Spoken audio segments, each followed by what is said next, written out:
Here we go. How is it going, guys? And welcome to a big night. It's Bayern Munich versus PSG in the second leg of the Champions League semi-final at the Allianz Arena. Welcome to my live watch-along. Tonight is going to be epic. Well, I'm hoping so anyway.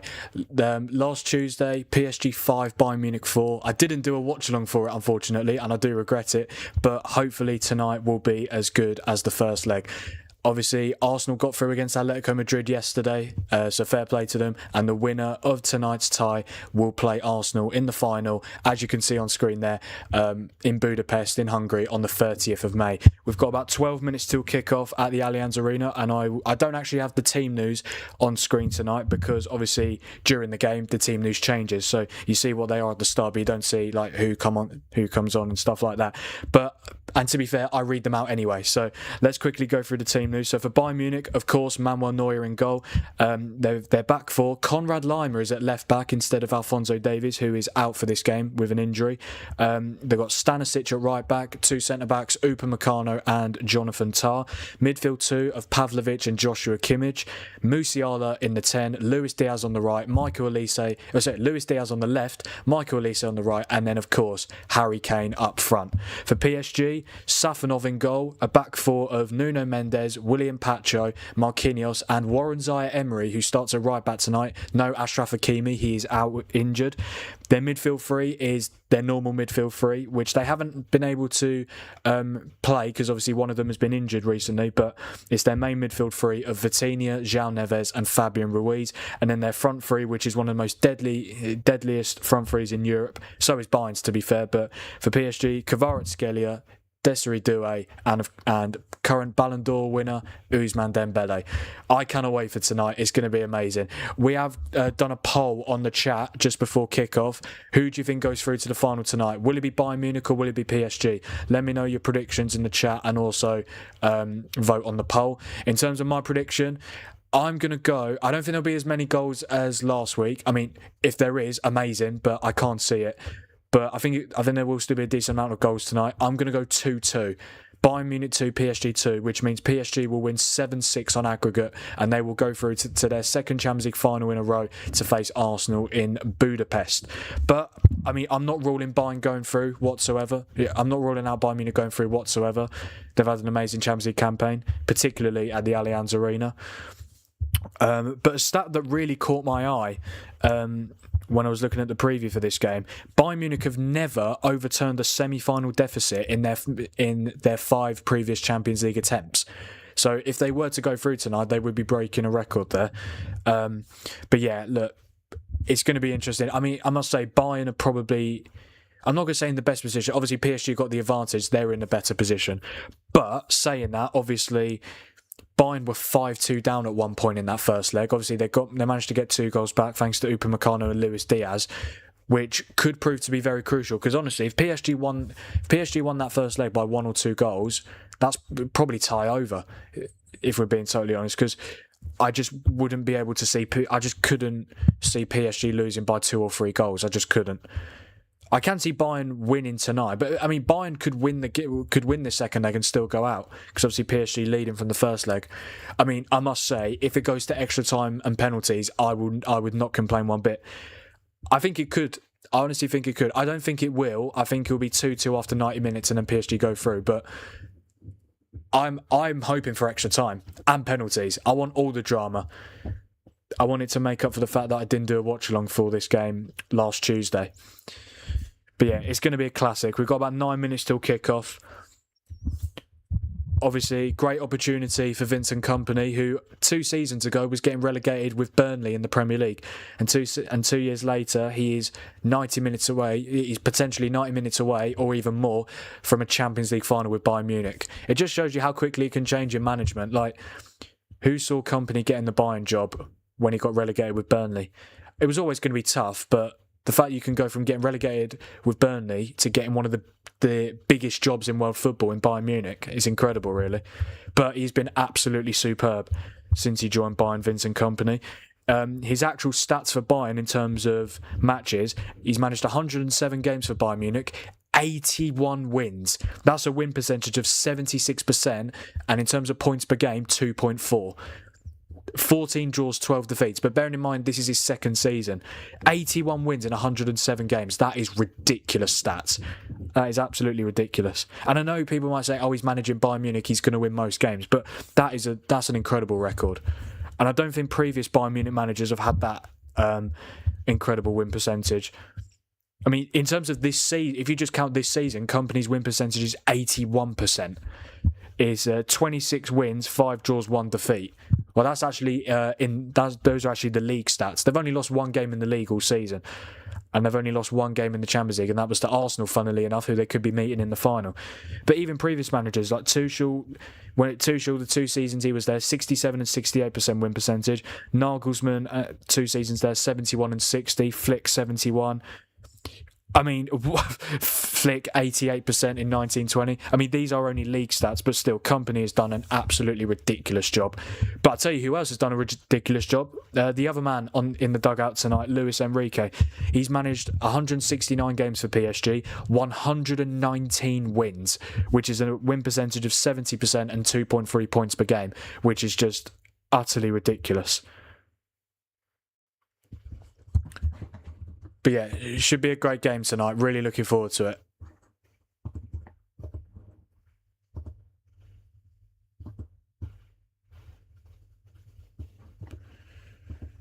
Let me just move this up here because I had my socials on there twice but by mistake, but it's fun, all good.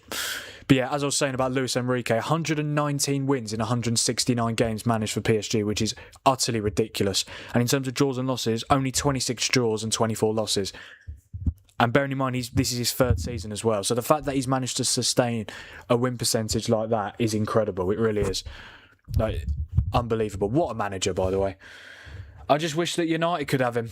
I mean, he is the dream, but why would he want to leave PSG, especially if they go back-to-back in the Champions League this season? I mean, he's winning trophies every year, managing some incredible players. So yeah, it's going to be a good one. It's going to be a good one. And I do think PSG go through tonight. I really do. I just think Bayern Munich's defence is... It sounds ridiculous to say, considering the fact that PSG conceded 4 as well in the first leg, but I just feel like Bayern's defence can be very... shaky, a bit dodgy. Like, they conceded 5 against PSG in the first leg last week, and even in previous games in the Champions League this season, conceded 3 against Real Madrid at the Allianz Arena. And bearing in mind, Real Madrid are in an absolute state at the moment. I don't know if any of you heard about this, but earlier today, apparently, Federico Valverde and Aurelien Tchouameni had a fight in training today. I mean, honestly, and apparently it almost got physical. Like, honestly, I don't know what's going on with that club at the moment. And apparently a couple of the players don't even speak to manager Alvaro Arbeloa. I mean, it could have been a Real Madrid PSG semi-final. It was a few minutes away from extra time in the quarter-final, but obviously Camavinga got that needless second yellow card, which meant he got sent off. And then Diaz scored, and then Elise finished the job off in stoppage time. But yeah... But I think Bayern over the 2 legs probably deserved it. Obviously, they won 2-1 at the Bernabeu, which was a brilliant result. I mean, PSG, funnily enough, in the knockout stages this season, they've always had the... apart from the playoff round against Monaco, in the last 16 quarterfinals and the semi-finals, PSG have always had the second leg away. They had the second leg away against Chelsea, but it wasn't a problem as they won 3-0. Had the second leg away at Liverpool in the quarterfinals, but won 2-0. And obviously got the second leg away at the Allianz Arena tonight. But it doesn't seem to be a problem for them, because what PSG do is they win the first leg, and fairly comfortably as well. Obviously, a 5-4 win is not comfortable. It could have been more comfortable. It could have been 5-2. Or even 5-3 would have been a good advantage to have. But then obviously, first leg in the quarterfinals beat Liverpool 2-0, beat Chelsea 5-2 in the first leg in the last 16 at home. Yeah, PSG's Champions League campaign this season is ridiculous. They've scored 43 goals in the Champions League this season, which is genuinely ridiculous. That's only 2 away from the all-time record from a team in an individual season. So... And if they get to the final, it's very likely they will break that. They'll just need 3 goals in 2 games. And considering the fact they score like at least 3 goals every game in the Champions League, it feels like Like, it would not surprise me if they broke that record. It wouldn't surprise me if they broke that record tonight. Genuinely, we've got about 3 minutes till kickoff at the Allianz Arena. The players are walking down the stairs and are about to walk down the tunnel onto the Allianz Arena pitch. As much as I think this game is going to be brilliant, there is a part of me that is a little bit worried that it might disappoint. Like, could you imagine if it's 0-0? It won't be 0-0, surely. Both teams, I mean, we're looking at potentially, well, I wouldn't even say potentially or even arguably, definitely I'd say, the two best attacks in world football. Diaz, Musiala, Elise, Kane, and then Dembele, Kvaratskhelia, Doué. Like, those attacks are ridiculous. I mean, even if you take Musiala out of the equation, because obviously Bayern play 4-2-3-1, so they have a 10, and PSG just have a solid midfield 3. Well, it's more than solid, but you get what I mean. They don't play with a number 10 in the team. But yeah, the attacks are just lethal. And the defences, I mean, I think Bayern's defence is a little bit dodgy. It's good, but it is gettable. And PSG's defence, I mean, for me, they've got probably the best fullbacks in world football and probably the best fullback pairing in Nuno Mendes and Achraf Hakimi. Obviously, no Hakimi tonight. But then you've got the experience of Marquinhos, who's been there for so long, and William Pacho, who's only been there, 2 seasons, but he has established himself as a regular starter in this PSG team. The players are now onto the pitch. This is going to be a big night. A big, big night. Any Arsenal fans in the chat, who would you rather face in the final? Would you rather Bayern Munich or PSG? I mean, essentially, you could get revenge on both of these teams. PSG for last season and Bayern Munich for the amount of times they've battered you in the knockout stages. They beat you 10-2 on aggregate in 2017. You could get revenge for that. But then you could argue they got a little bit of revenge in the league phase earlier this season when Arsenal beat Bayern 3-1 at the Emirates in November. No Hakimi. Yeah, no Hakimi. He's injured. He got a hamstring injury in the first leg. I fancy Bayern, but what do I know, lol. Yeah, I mean, I just can't see a world where PSG... If PSG are to lose tonight, if they were to get knocked out, I think it will either be extra time or penalties. Can't see it happening in 90 minutes. Because for it to happen in 90 minutes, Bayern would have to win by 2 goals. I'd be very surprised if PSG lost by 10 goals. I'd be very surprised if PSG lost by 2 goals tonight. But we'll have to wait and see, of course. I honestly think anything could happen. I think absolutely anything could happen. Yeah, Vincent Kompany is back in the dugout tonight. He wasn't in the dugout at the Parc des Princes last week. He was serving a touchline ban. So Kompany's assistant, Aaron Danks, was the man on the touchline. All votes for Bayern in the poll. Really? No votes for PSG? Wow. I think PSG go through. I think PSG are the best team in the world. I really do. Obviously, they're reigning European champions, but also I think they've got a better team as well. I think their defence is better. I think their midfield's better, and I think their attack's better. But ultimately, that doesn't always mean that they're going to go through.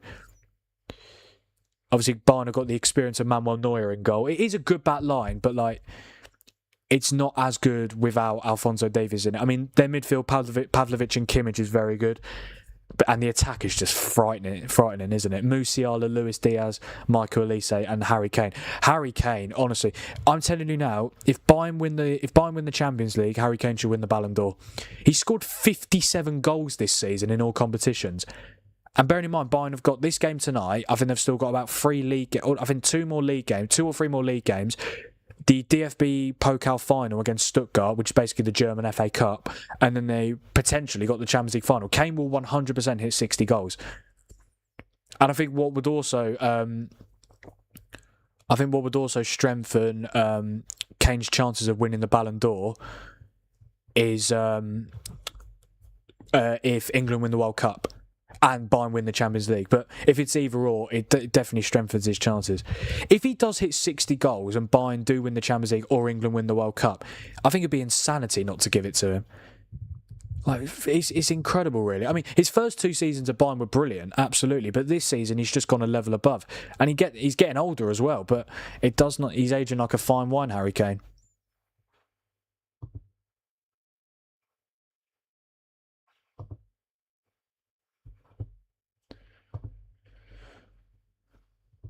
But yeah, here we go. We should have kicked off by now. It's 2 minutes past 8, but we are about to kick off here at the Allianz Arena for the second leg between Bayern Munich and PSG. This is going to be good. PSG in their all-black kit tonight. Bayern in their all-red kit, of course.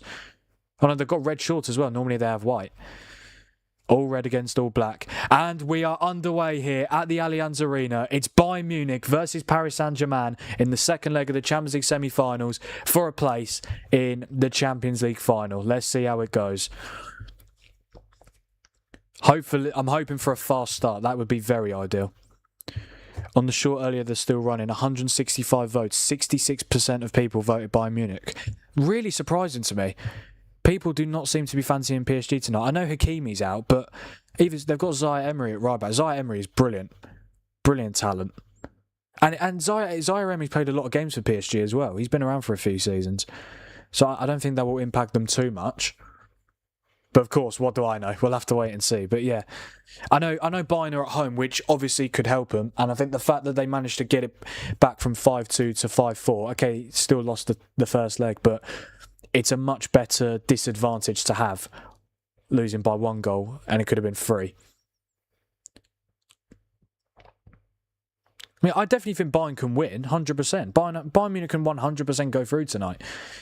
But I just think PSG are too good. I really do. Interesting back pass from Upamecano, but Neuer smashes it away.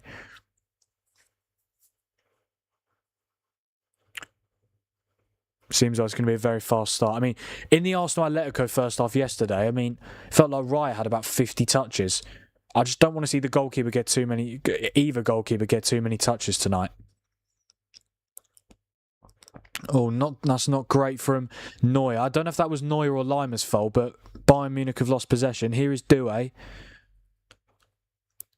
Is that a foul? No, I thought that was going to be given, but no, referee says no free kick. Here is Elise. Oh, he's done well. Wait, that's not been given. Wow. I thought that was a foul from Nuno Mendes. I thought he tripped him up, but the referee thinks otherwise. That is really surprising. I honestly thought he would have given that.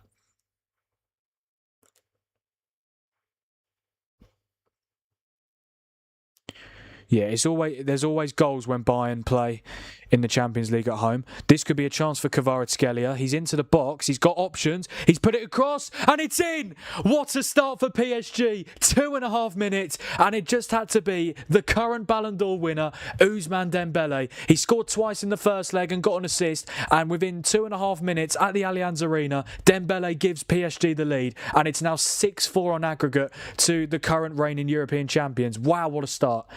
Kvaratskhelia with the assist. Terrible start for Bayern Munich, just like they had in the quarterfinals against Real Madrid when they conceded in the first minute.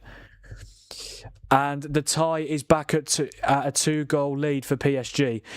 It's brilliant play between Kvaratskhelia and Fabian Ruiz. Kvaratskhelia plays it to Fabian Ruiz. Ruiz through to Kvaratskhelia. Kvaratskhelia goes on a run. No one's getting near him.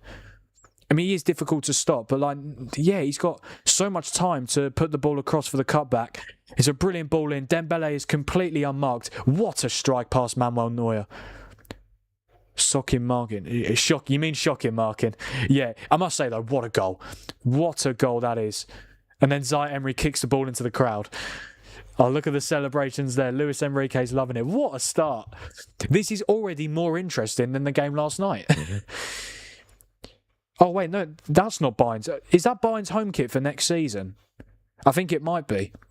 Because their home kit is their home kit from this season was red and white. Yeah, I must say that is a very nice home kit for Bayern. If it is their home kit for next season, that is a beautiful shirt. But what a start for PSG. 2.5 minutes in. They're now 6-4 up on aggregate. And Bayern have got a lot of work to do. I think the next goal in this tie is massive. I think if PSG get it, I'd probably say it's tie over. But if Bayern get it, it is game on again. Told you, Bayern, lol. Yeah, it didn't take long, did it?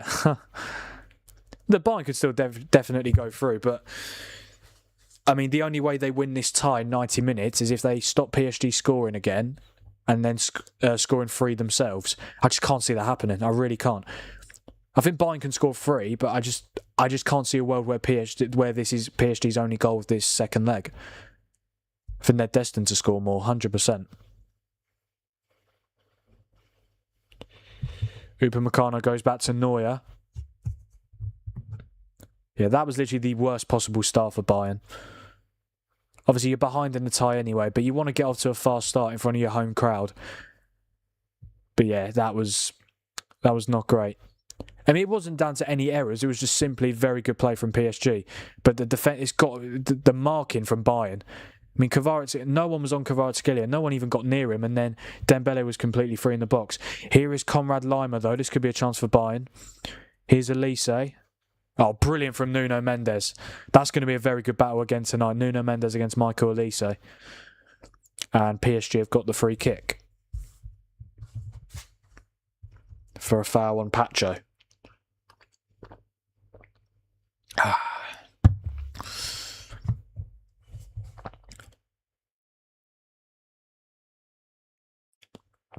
And obviously I mentioned just before the game tonight, the fact that PSG have scored 43 goals in the Champions League this season.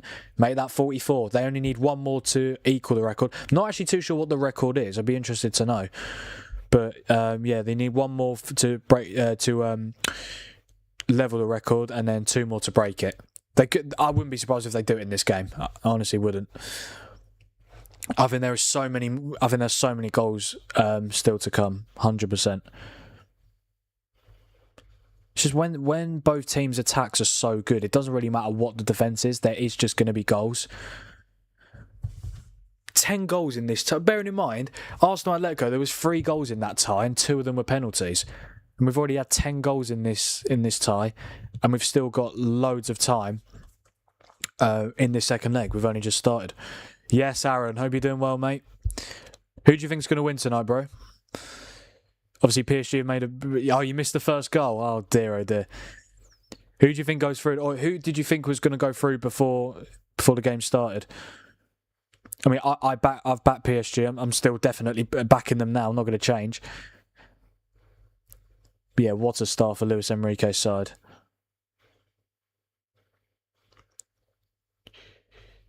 PSG made a very good start. If they could get a second quickly, it'd be tie over. 100. Well, maybe not tie over, but like they'd be in such a good position. They're already in a brilliant position. Here's Doué. Is Elise going to keep that in? He is. Oh, that should be a free kick. It is a free kick. Foul from Nuno Mendes on Michael Elise. And he's going to be booked here. 7.5 minutes into this second leg. And we have our first booking already. Nuno Mendes for the foul on Michael Elise. PSG, but I want Bayern. That's fair enough. Why do you want Bayern? Well, I guess because it's someone different, innit? Because obviously PSG won it last year. Was that a foul from Mendes? Yeah, I mean he's caught his boot. It's always going to be a foul, and it probably is. It probably is a yellow, to be fair, because Elise was on for a brilliant run there. 88% of people think Bayern are going to win in the poll on the chat. Really surprising to me. Now, I mean, that was even before the game. Like, all the votes were for Bayern Munich in the poll before the game started. Kimmich lays off the free kick to Elise. Elise whips it in. I don't even know, was that a shot or a cross? Because it was going towards goal, but it was never going to beat Safanov from there.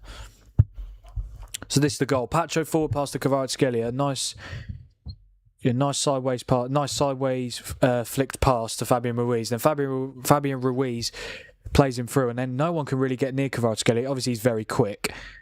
But then what a finish from Dembele. Absolutely brilliant. Because Kane for the Ballon d'Or. Oh, yes, of course.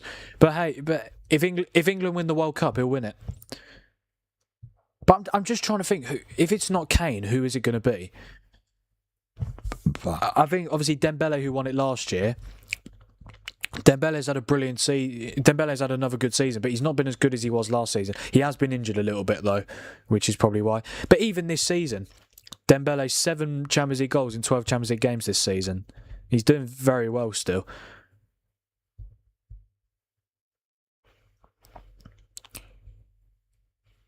Yeah, I think for Bayern, they need to probably score before half-time. They've got loads of time to do that, but I think if they were to go into half-time without scoring, I think they would be starting to get very concerned. I still think I still think this tie is very much in the balance. Oh, hello, Tom. PSG remind me of QPR. Yeah, I think QPR would give this PSG team a game. Oh, this could be a chance. Oh, good chance there for Bayern. Really good defending. I think it was from Marquinhos.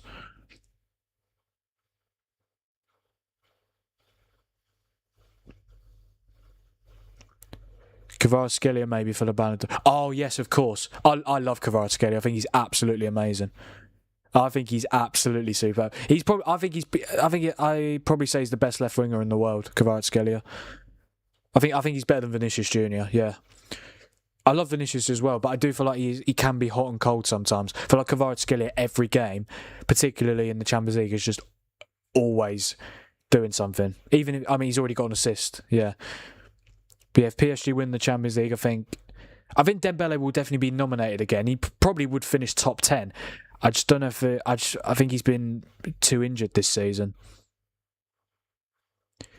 Bayern looking to come forward here with Elise. Here's Harry Kane. It's Kane who goes for the strike, but it's a good block from Pacho. Again, this game is going to be very end-to-end, like it was in the first leg. Oh, that's brilliant from Fabian Ruiz. Same colour away kit.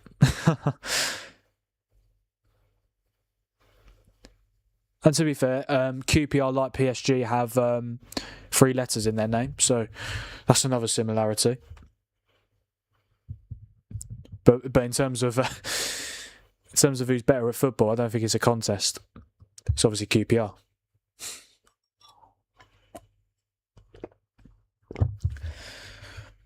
Yeah, QPR are just a mid-table championship team nowadays, aren't they? Yeah, they haven't been in the Prem since 2015. I think it would be nice to have them in the Prem again at some stage. But yeah, I think next season's going to be like their 12th season in a row in the Championship. Hello, Nan. Good to see you. We're 12 minutes in. PSG lead by a goal to 0. 22 legs. Exactly. Just trying to think of any other similarities. I'll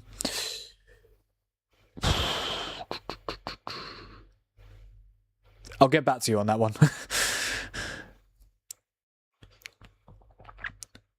Right, here's Kane. That's a good pass to Elise. Again, Nuno Mendes is already on a yellow card, so Elise, I'm assuming the instruction for Elise will just be to take on Mendes as much as possible. Good defending from Nuno Mendes, and it's going to be a goal kick. Really? How's that a goal kick? I don't know. Fair enough. They play on grass. Yeah, that's another one. Was that actually a goal kick? Oh, it was, to be fair. That's a really good spot from the linesman. I thought it was definitely a corner. They play on grass. There's got to be some other similarities. But actual similarities. They both play in a competition with champions in it. Championship, Champions League. It's not too similar. The quality is not too dissimilar. Here is, I think that's Stanisic. Yeah, I'm interested. Who's playing? Because Bayern's fullback, Stanisic and Lima. I think they can both play. They can both play left back and right back. I think for now it's Lima at right. Yeah, it's Lima at right back, Stanisic at left back. Here is Elise. Again, the instruction for Elise has literally just got to be keep taking on Nuno Mendes. Because one foul from Mendes and he's off. Well, no. Well, one bad foul and he'd be off. Not the greatest cross from Kimmich. And it goes all the way through to Zaire Emery, who's not really dealt with it. Very good from Luis Diaz. Diaz has done well. It's Elise. Oh my God, Nuno Mendes. That is amazing defending. What are PSG doing? They can't get it out. Here's Lima. Oh, that is unbelievable. Our manager coached Dembele when he was a kid, I think. Oh yeah, QPR's manager used to manage in Ligue 1, the league that PSG the league that PSG play in. So that's another one. Really scraping the barrel here, aren't we? Oh, Kvaratskhelia, that's amazing. Oh, he tried to go all the way. He's earned the corner. Honestly, this is so end-to-end already. I'm loving it. Really good opportunity there for Bayern in Championship Manager. Oh, amazing from Kvaratskhelia. He's just dribbling. He's so good. He's so agile. He just makes it look so easy getting past players. Yeah, Nuno Mendes, that is superb defending.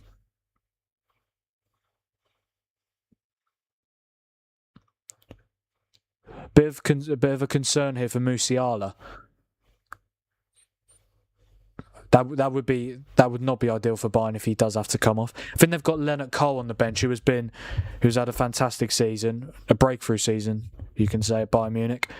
I think he is on the bench tonight, Leonard Cole. Yeah, he is.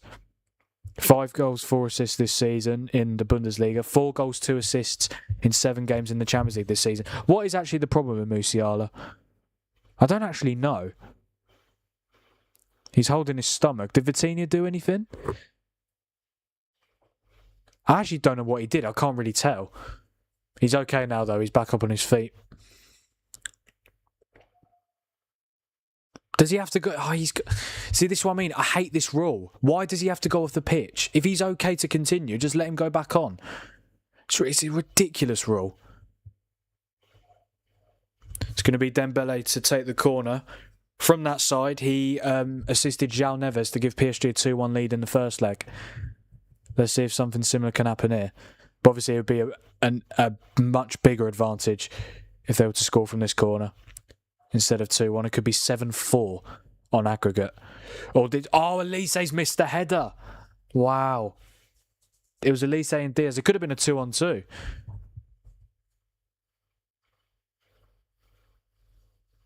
Here's Doué. Doué to... Here's Fabian Ruiz. Don't forget, guys, to like the stream and subscribe to the channel. I would really appreciate it. Thank you for all the support. Have that, Ricky. We are big time.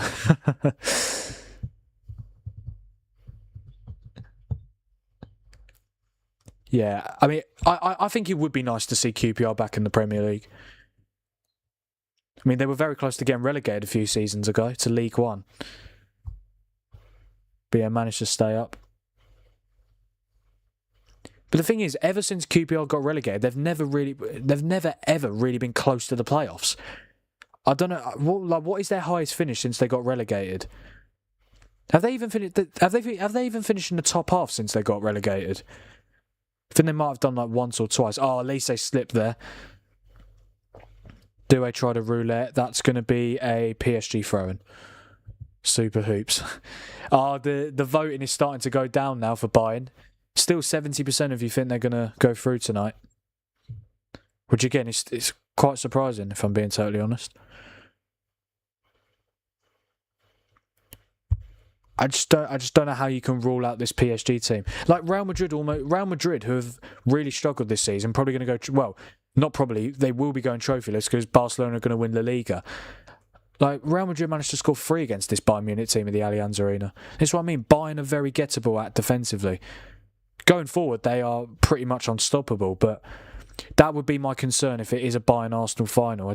Whilst I don't think Arsenal's attack is amazing, I don't think Bayern's defence is amazing either. And Bayern have got a very good attack, but Arsenal got a very good defence. But whereas if it's PSG, they are amazing everywhere. Defence, midfield and attack. They are just... They're definitely the most complete team in the world. I mean, obviously, in previous years, PSG have had the superstars, Neymar, Mbappe, Messi. And it's all well and good having those players, but sometimes it won't work out because ultimately, Messi doesn't like to press, Mbappe doesn't like to press, Neymar doesn't really like to press. As good as they are, I mean, they'll get you tons and tons and tons and tons of goals every season. But I think the reason why PSG are doing so well now, instead of when they had Neymar, Mbappe, Messi, because obviously PSG's attack, Kvaratskhelia, Doué and Dembele, are amazing. But what they also do, which Neymar, Mbappe and Messi probably didn't do, was work off the ball. And Kvaratskhelia talked about it, like if you and Dembele, like if you don't run, Luis Enrique won't play you, no matter how good you are. So it just shows you how much out of possession work is so important especially in today's game.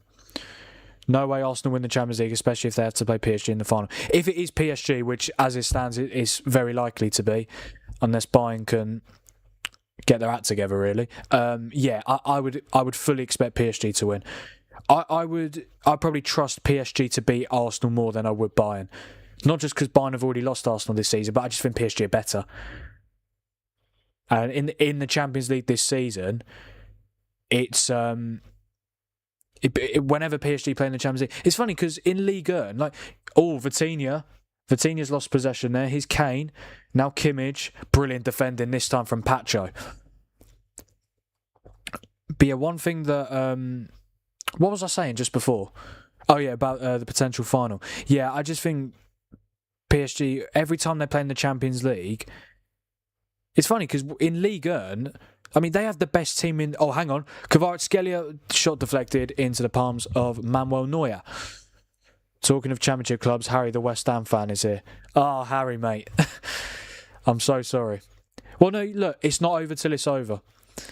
I mean, I think most people, apart from Spurs fans and maybe Millwall fans, because obviously the rivalry with West Ham, want Spurs to go down.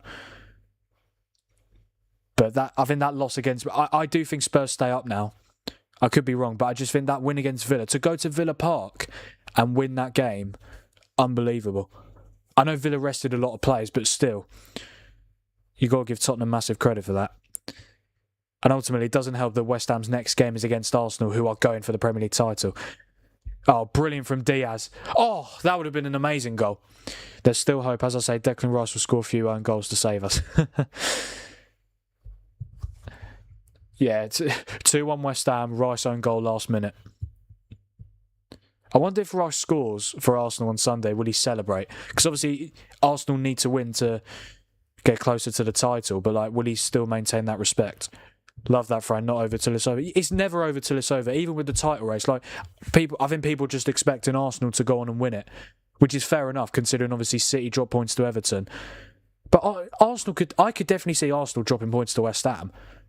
Definitely. It feels like West Ham have been Arsenal's kryptonite in recent seasons in big title games. Like last season, West Ham beat Arsenal at the Emirates when Arsenal still had a glimmer of hope for the title. Season before, West Ham beat them at the Emirates again, beat them 2-0. 22-23, Arsenal were 2-0 up at the London Stadium and West Ham came back to draw 2-2. So West Ham have a habit of derailing Arsenal's title charge, so let's see if they can do that again. I do think if West Ham lose, they are in massive trouble, especially if Tottenham get a result against Leeds the following day. But no, definitely not over till it's over. I do think West Ham go down, but again, some of my predictions don't go very well. I mean, one mistake I did make, I predicted Chelsea to beat Forest. That didn't go very well. What other predictions? I didn't think Tottenham would beat Villa. No. But yeah. I was trying to think of other shocking predictions I've had recently. To be fair, my recent predictions haven't been that bad, I suppose. Well, how do you remember all this stuff but can't remember to unload the dishwasher each day? I do unload the dishwasher each day.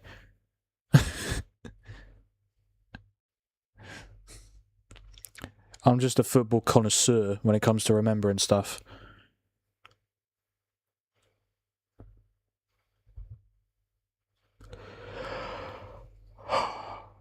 If you're talking about the bins, maybe you got a point, but the dishwasher, I do that every day. Here's Mendes. He was going for the run. I mean, it wasn't a foul, was it? Yeah, the vote keeps going down for Bayern. Still, 64% of people think they're going to go through tonight. I think it's very important Bayern score before half-time to give themselves any chance. Because the longer this game goes on, and I could definitely see PSG scoring again. So, yeah, Bayern need to sort something out quick.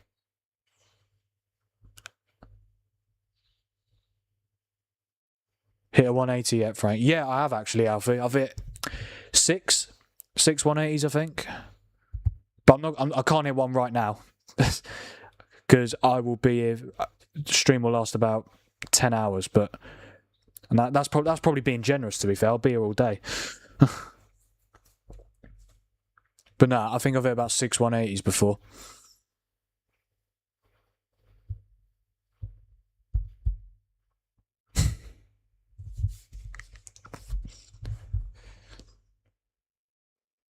About 25 minutes in, still 1-0 to PSG.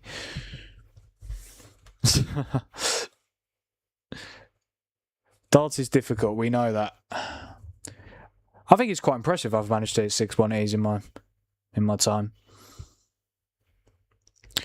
If we lose, it's over for us, and Arsenal win the league. So frustrating that Forest have picked up points against Chelsea and Sunderland when people said they wouldn't pick up another point in their last 5. I don't know. Whoever's saying that is just wrong. Forest have been brilliant under Pereira. I mean, I didn't think they beat Chelsea, especially after seeing that lineup. I thought Chelsea would win, but not like comfortably. But the fact that Forest they made 8 changes and they beat Chelsea so comfortably. I don't know what's going on with Chelsea at the moment. Bayern always needed 2 goals anyway, so not much has changed. Yeah, it's a good point, to be fair. But then again, extra time and maybe even penalties, you could get away with only scoring 1 goal. What a crunching challenge that was from Upamecano on Mendes. I mean, he gets the ball. God, Mendes went flying. Bloody hell. Yeah, every time I look at the vote, it gets smaller for Bayern. 58% of people. We are shocking. Too right you are. There's a chance Chelsea don't play Europe next season. That was unheard of. It looked like they were almost certainly going to be in the Champions League next season. It doesn't get any... Well, I was about to say it doesn't get any easier because you got Liverpool away on Saturday, but Liverpool are arguably just as bad. I know Liverpool are above in the league, but like... It's crazy, man. I mean... I know obviously Maresca did a very good job, but I was not expecting it to be this bad after Maresca. Because Chelsea have got very good players. Elise, just over. Onto the roof of the net. I mean, I don't even know what manager Chelsea are going to get. Because the thing is, I mean, if you don't get any European football at all, like I just don't know what managers you're going to... I know Chelsea are a big club, but like... Not having any European football at all would be a little bit concerning. Even if you have Conference League, like it's... I mean, Maresca came into Chelsea when Chelsea had Conference League. And I suppose you did manage to get Pochettino. I honestly don't think Pochettino did that bad at Chelsea. I've always... Apparently it was his decision to leave, not the club's. But I honestly thought he did. Considering the fact that that season for Chelsea was more of a... transitional season, because obviously the season before they finished 12th, and yeah, Pochettino comes in, finishes 6th, qualifies for European football, and does pretty well in the cups. Gets to the final of the Carabao Cup. Should have beaten Liverpool's kids. Like Liverpool for that final had quite a few like 20-year-olds. So yeah, that was quite disappointing. But then you got to the semi-finals of the FA Cup. Obviously lost to City. I remember that game because Jackson had an absolute stinker that game. And obviously Jackson's on the Bayern Munich bench tonight. How has Elise, who's born in Hammersmith, decided to play for France? He should only be allowed to play for QPR in England. Yeah, I mean, would he get... Question is, Tom, would Elise start for... Oh, hang on. Is that new? Wait, has Nuno Mendes handballed it there? Was that Nuno Mendes who handballed it? Yeah, it was. Oh, okay. This is it. I actually missed it because I was looking at the chat. Company's not happy. I want to see this again.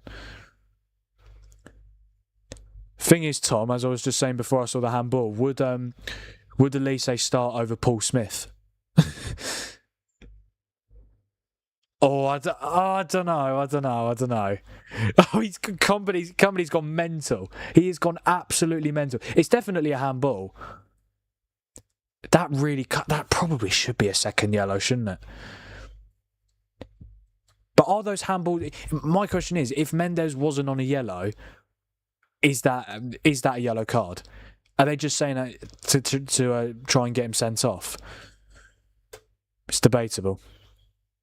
Big Sam for the season. Bloody hell. No, I mean, fair play to McFarlane. He's got you to an FA Cup final. Okay, the Forest game didn't go very well, but still, I mean, could you imagine if Chelsea win the FA Cup? It's funny that we're talking about how bad Chelsea are, but they're still in an FA Cup final. I know it's against City, but you just never know. They could definitely win. They could definitely win. It's a final. Anything can happen in a final. City lost to Palace in the FA Cup final last season. You just never know. Here's Diaz. He's into the PSG box. Hasn't got the shot away. Pavlovic. Good strength from Zaire Emery. Play still goes on. Got to look to cross it in now, surely. Not the worst ball in. Oh, bloody hell, what's Safanov doing? Oh my God, that's a handball. That's a handball. That's got to be a handball. That has to be a handball. Has he given it? That is the clearest handball I've ever seen in my life. Has he not given it? No. Has he not given it? Of course it's a pen. I don't know what the rule is, whether it's because Vitinha's tried to clear it. João Neves has got. That's a penalty any day of the week. If that's not a penalty, then that's a clear pen. Am I missing something here? No, they've got to give it. PSG are playing basketball. They actually are. Are you at? He's not giving it. VAR, anyone? Are you actually? There is no way he's getting away with that. They've already got away with one handball. Company went absolutely mental, and he has every right to go mental. They didn't give it. What? They didn't give it. That is the biggest robbery I've ever seen. Oh my God. I don't know what the rule is, whether it's because obviously Vitinha cleared it, and then I don't know whether it matters that his teammate cleared it. That shouldn't matter. It shouldn't matter who cleared it away, whether it's a teammate or an opposing player. How is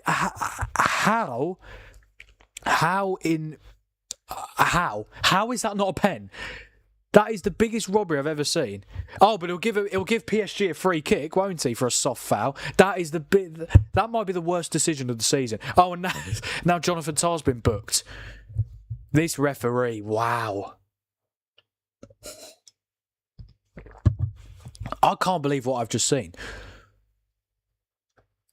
But can I just say, though, you're telling me VAR looked at that and didn't give the pen? They're as bad as the ref. They're as bad as the ref, honestly. So you could argue, within the space of a minute or two, Nuno Mendes should have been sent off and Bayern should have had a penalty. But then again, if Nuno Mendes gets sent off, does that penalty situation, does that handball end up happening? I mean, who knows? Chance for PSG. What a save. Manuel Neuer with an absolutely outstanding save. João Neves thought he scored. He scored a header in the first leg from a corner. This time it was from a free kick. So close. Oh, he makes a fantastic run. Gets away from Elise. It's a really good header. That's a fantastic save from Neuer. 40 years old and he's still delivering on the biggest stage. Still making fantastic saves. 100% one of the best goalkeepers in the history of the game. You could argue the best. Excuse me. You could argue the best. That might have just kept PSG. That might have kept Bayern Munich in the tie. What's going on here? Why is Neuer coming over to the corner? I think people are. Some of the Bayern fans are throwing stuff on the pitch. What are they throwing on the pitch? There's cups. I think it's just cups. Yeah. They're clearly not happy with the ref. The Qatari checkbook has no limits. That is a very good point. I can't believe... Oh, I think someone's thrown a lighter. Okay, right. I don't agree with that, obviously. Throwing stuff onto the pitch. I don't care how angry you are. You don't do that. But ultimately, if the referee did his job properly, then Bayern would have a penalty. And this tie would be firmly in the balance because it would have been Harry Kane to take. And Kane scores pretty much every pen. Here's Vitinha's shot, and it's going to be a corner. Noise nowhere near getting that. Lol, the PSG player just got hit by a German sausage. No way, did he? Really? That's amazing. I don't condone that, but German sausage. If it's a lighter or a cup, obviously that's not acceptable. That's quite funny, actually. Wait, so you're telling me someone's just thrown their sausage onto the pitch? What a waste of money, seriously. Here's Mendes. Is he going to shoot here? He does. Is it going to be another corner? No, it's into the hands of Manuel Neuer. And now 53. Oh my God, this vote is crazy. I keep seeing 50% for Bayern, but then I'm seeing 53% for PSG. Yeah, 15 votes. 53% of people say PSG, 47% say Bayern Munich. What's happened here now? Oh, nothing. Just showing a replay. About 10 minutes until half time. I think it's fair to say it's been in the last few minutes, especially. It's been the French are under attack from German missiles again. Oh, Jesus Christ! Oh no! Oh dear! Oh dear! Dad, what do you make of that comment? Is that getting banned? That is it, Tom. That is a very interesting comment, mate. God. Oh dear, oh dear. Not ideal, but we move. Here's Harry Kane. 56% of the ball for Bayern Munich. That's a mental thing to say. Here's Pavlovic, now Diaz. I don't know what that pass was from Jonathan Tah, but Zaire Emery wins possession back for PSG. What? What? Oh, what? Tom's comment. I think that's pretty. I can't see anything. Oh, can you wait? You can't see his comment? Bloody hell! If you want me to, I would read it out, but you might have to ban it. I mean. Dad, if you can't see it, it says the French are under attack from German missiles, and then there's about 7 dots, and then it says again. Yeah, that's. I can't see it. Well, I've just read it. Corner for PSG. How can you not see? Can you actually not see the comment? I'm looking at it right now. Okay. Right, corner for PSG. They've taken it short. It's whipped in. Upamecano headers it away.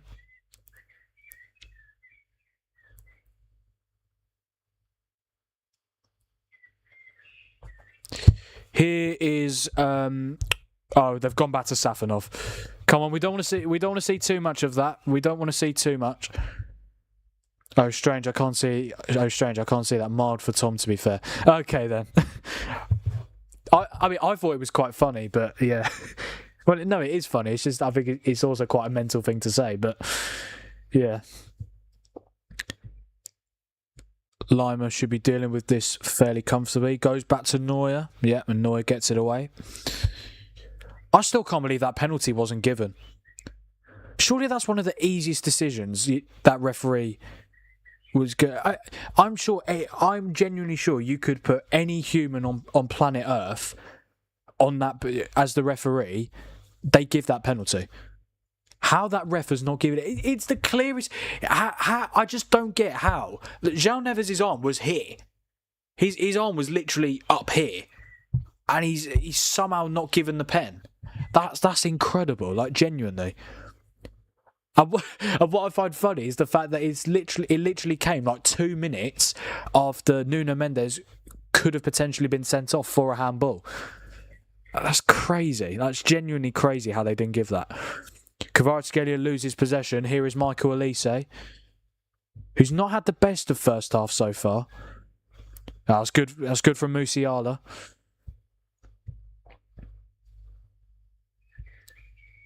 The French love me, just ask Ricky, I'm fluent. Here's Diaz. Oh, it's going to be a goal kick.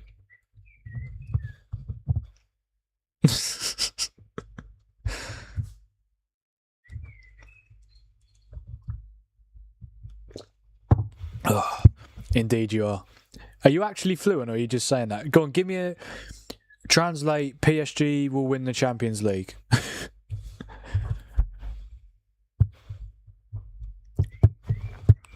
Bet you can't do that. About just over 5 minutes until... How has Doué kept that in? That's brilliant. Oh, no, he didn't keep it in. It's a Bayern Munich throw. Don't forget, guys, to like the stream. Seems like we've got a decent amount of viewers, so I do really appreciate you guys. Make sure, if you are not subscribed to the channel, please subscribe. That would be fantastic. I think last time I checked, we were on 274, so I'm hoping we're on 275 by now, but I'm not 100% sure. I would need clarity on that. But yeah, thank you guys for the support. It's bloody brilliant. That's a good ball to Diaz. Right, he's going to be one-on-one with Marquinhos here. Diaz goes into the box. Is he going to get... Oh, what is that? Tom is as fluent in French as Del Boy. Bonnet de douche. What a show that was. Only Fools and Horses. That's one of my favourites. Bonnet de douche. Oh, we're on 276 now. Fantastic. No, that's brilliant. Here is Conrad Lima. Yeah, I mean, I'm just trying to think, since that Bayern chance where Mendes made a brilliant block to deny Elise, can't really think of like a big chance that Bayern Munich have had since then. Obviously, the handball call was mental, but that's not a chance, is it? That's just a controversial moment in the game. Here's Elise, finds Musiala on this right-hand side. Can Bayern get a goal just before half-time? Here is Musiala, puts it in, and Safanov got a hand to it, and then PSG cleared the danger. And then Marquinhos smashes it away into the Bayern Munich half. And the ball is with Neuer again. Oh, that was a bit of a risky pass. It went past Upamecano, but Pavlovic was there to keep possession.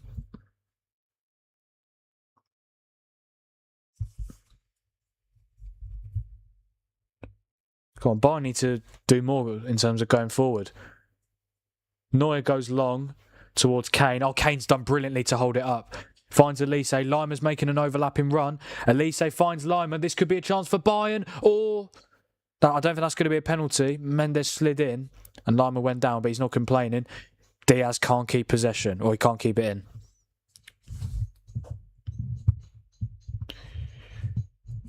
Yeah, obviously Kvaratskhelia got the assist for Dembele's goal. That's 16 goal contributions now for Kvaratskhelia in the Champions League this season. 10 goals, 6 assists. And that is also the most for PSG in a single Champions League campaign. Even more than Mbappe. Mbappe didn't manage to get that many goal contributions in a UCL campaign. Not even Dembele. Yeah, it's incredible, really. But yeah, Kvaratskhelia has been brilliant this season. I think he could definitely be within a shout of the Ballon d'Or. Are Georgia at the World Cup this summer? I don't think they are. That's surprising if they're not. They were quite good at the Euros. They beat Portugal in their last group game. Lost to Spain in the last 16, but they went 1-0 up in that game. And obviously Spain ended up winning the Euros, so there's no shame in losing to them. 2-7-7. Oh, really? Oh, that's really good.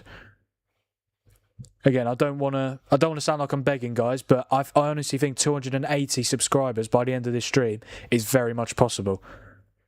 Honestly, I really do appreciate you guys' support. It's been amazing. Musiala, good save from Safanov. That was a decent chance for Bayern.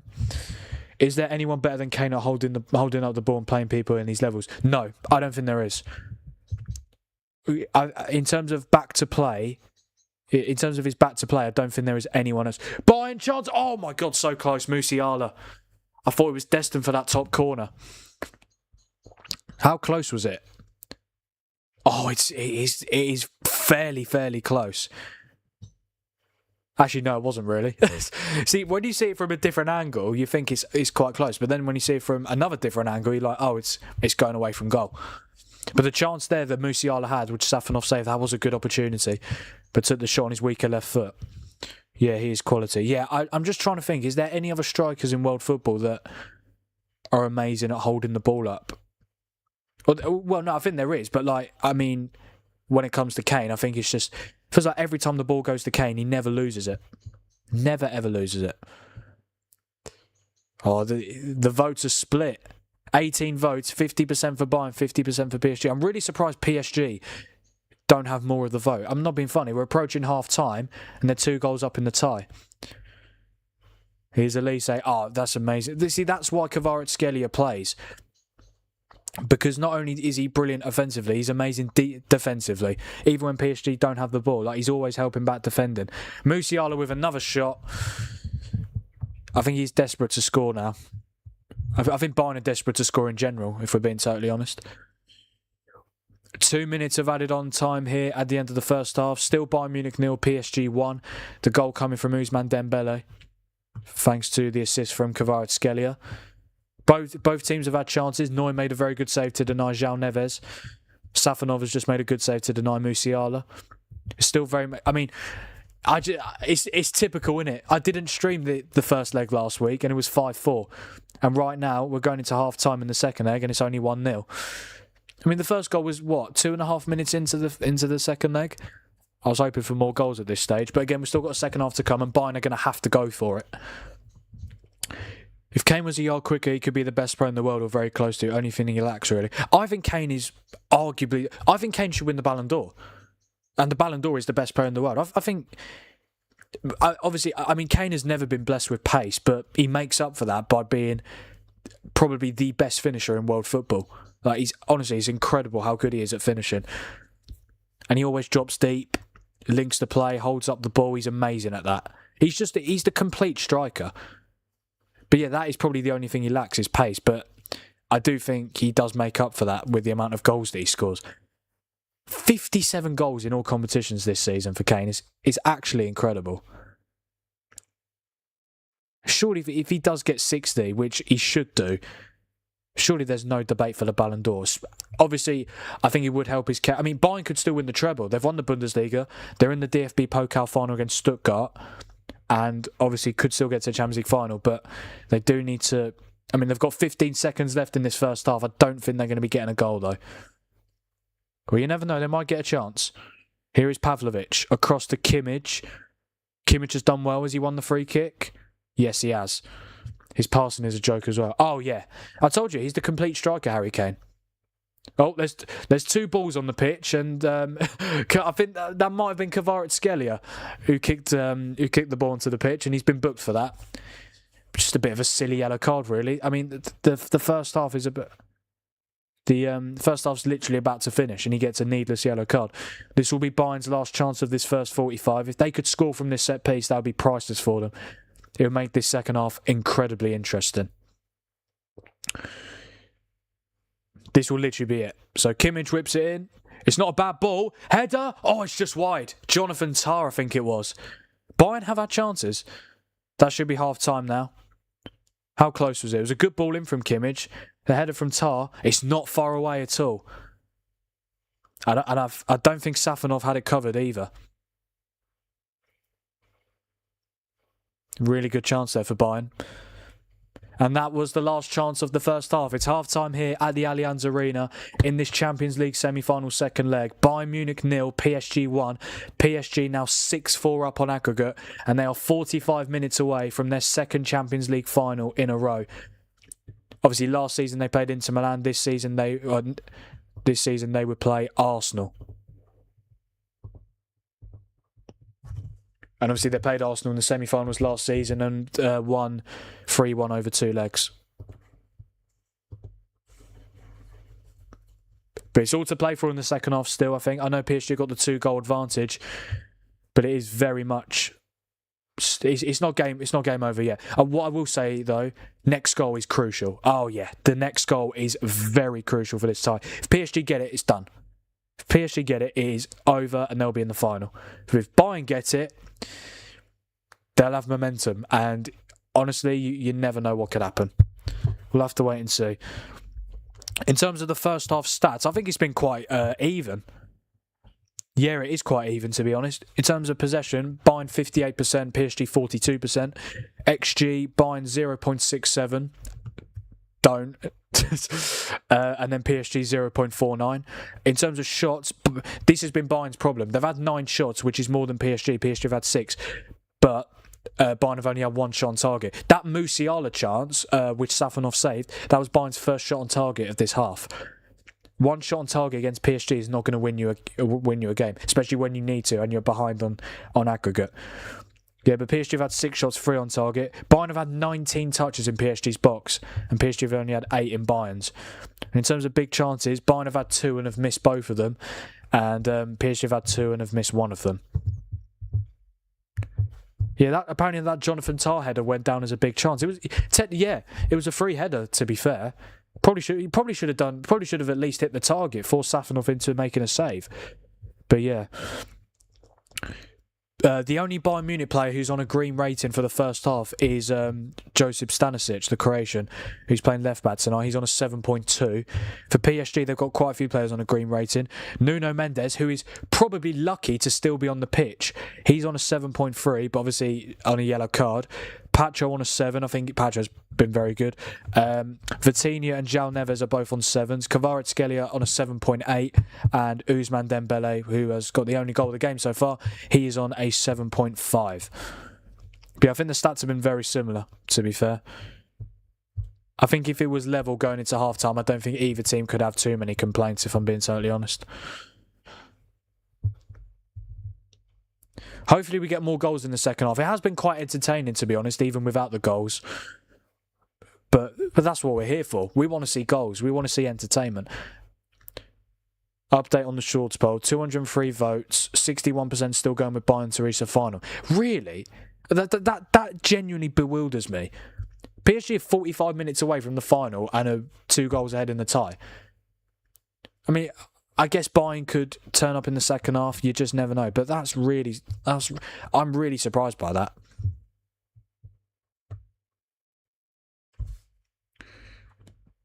But yeah, I mean, PSG got off to literally the perfect start. The perfect start. 100% scoring within the first 2.5 minutes. Like, you couldn't have. If you're Luis Enrique, you couldn't have asked for much more, really.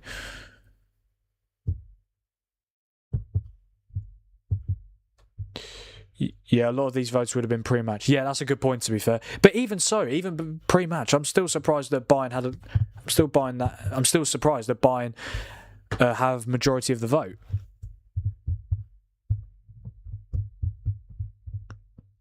But yeah, I mean, again, I think Bayern can I'd love to see extra time. I would. And it is still possible. Bayern have to score next, though. 100% they've got to score next.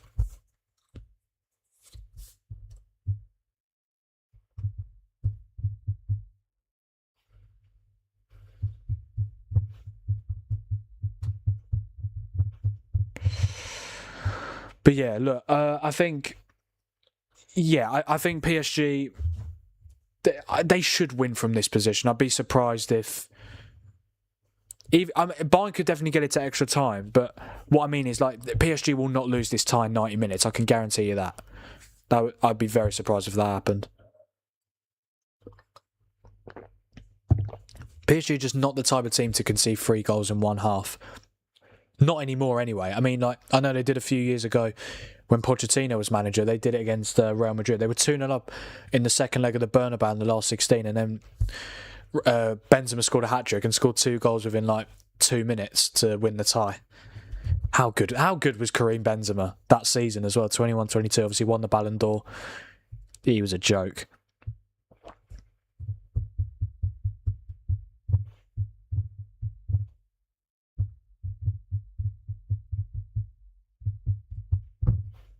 But yeah, look, it's going to be very interesting to see. I mean, if you're PSG, do you go for a second goal or do you just hold out? I think you've got to go for the kill, really. Because they've got the quality to do so, of course. Kvaratskhelia, Doué, Dembele. I think you've got to go for it, really. But we'll have to wait and see, of course. I don't think that PSG can wait for Bayern to get a goal, though, because I'm fairly sure Bayern will score at least 1 in this second half. I'd be surprised if they didn't. They're at the Allianz Arena. They've got the attacking quality to do so, so it would just be very surprising. But we'll see.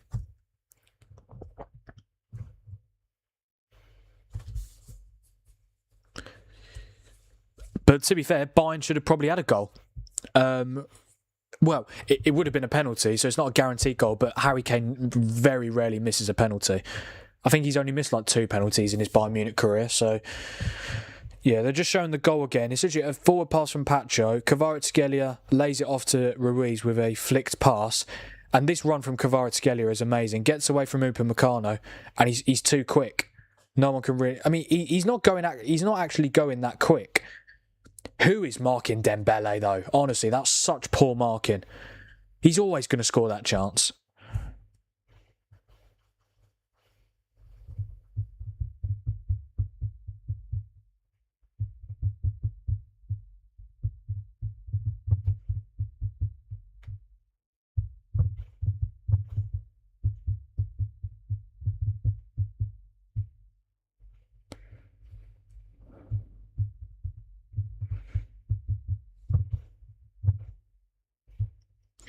But yeah, I mean, it was a brilliant finish from Dembele, but it was so avoidable from a Bayern Munich point of view. Wait, didn't Lima handball it just there? It looked like just before the Nuno Mendes handball.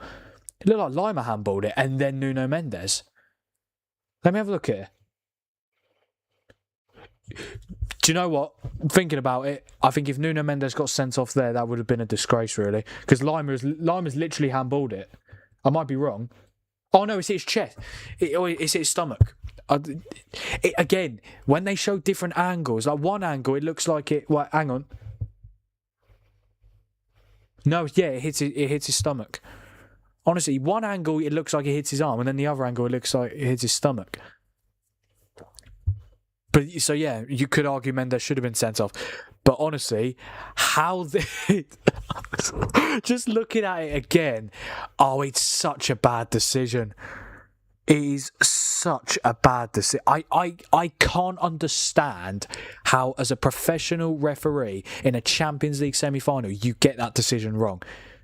That is laughable. I'm stunned, really. There is no reason to not give that penalty. His arm is in an unnatural. It hits his arm, and his arm is in an unnatural position in the penalty area. What more could it be? What more do you want him to do? What more does it have to be a penalty? It's an absolute disgrace, if we're being totally honest. Imagine it finishes 1-1 this second leg. Bayern would be fuming. Because then let's just assume they do score the pen because it's Harry Kane, and he scored a penalty in the first leg as well. Oh, you'd be absolutely raging. But you've got to use that rage as fuel to go and get 2 goals to keep yourselves in this tie.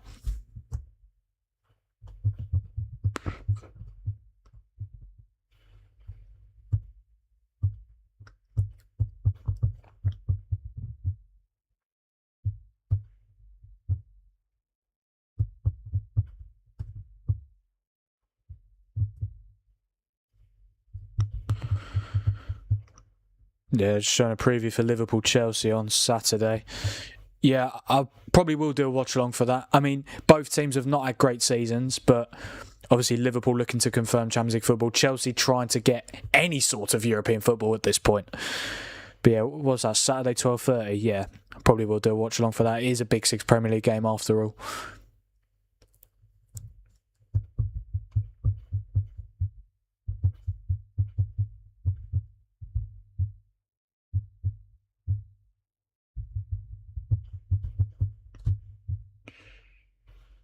Yeah, I'm really surprised there's only been 1 goal in this first half, considering the fact that Bayern Munich have averaged 4 goals per knockout game this season, which is their highest rate since 92-93 season. Like, it's crazy to me. And the fact that the first goal in 2.5 minutes in, and there's been no goal since. There should have been, obviously, penalty decision. Neuer made a brilliant save to deny João Neves. Safonov made a good save to deny Musiala. Jonathan Tah should have really scored that header, if we're being totally honest. Went down as a big chance.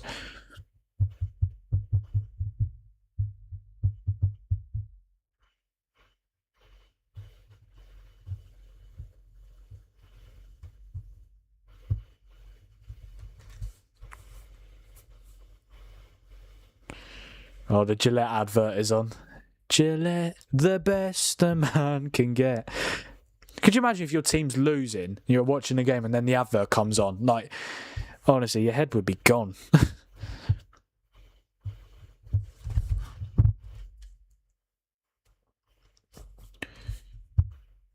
Yeah, I fully expect more goals in this second half, 100%.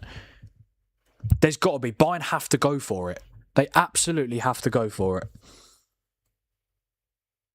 I think Harry Kane in front of goal has been very quiet. I think the only shot I remember him having was the it was quite early on in the game. I think Pacho blocked it.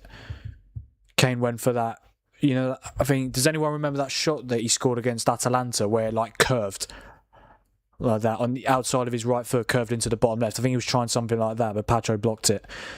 Yeah, I think Kane needs to do more. I think Elise needs to do more. Honestly, it's mental to me that surely Company or someone on that coaching staff has told Elise, or even one of the players, or the captain, Kimmich, surely you've got to be telling Elise, run at Nuno Mendes. Keep going at him. He's already managed to win a free kick and Mendes got a yellow. Mendes arguably shouldn't be on the pitch because of the handball. Just keep going at him. Just keep bloody going at him. Like, honestly, I've only seen like Elise go up against Mendes like one time since Mendes got booked. Mendes got booked early on as well. He got booked like 8 minutes into the game. I think he's done, in terms of discipline, Mendes is doing well at the moment, but that could definitely change, especially if Bayern were to equalise on the night and then they've got momentum, and then you never know, he could just fly into a challenge and then that'd be him gone. That'd be him sent off. But we'll see how it goes. We will see how it goes. But Mendes, for me, is probably the best left-back in world football, so I'd be very surprised if he... I would actually be quite surprised if he was to get sent off. I just think the best players in the world know when to be disciplined. It's very rare they have like a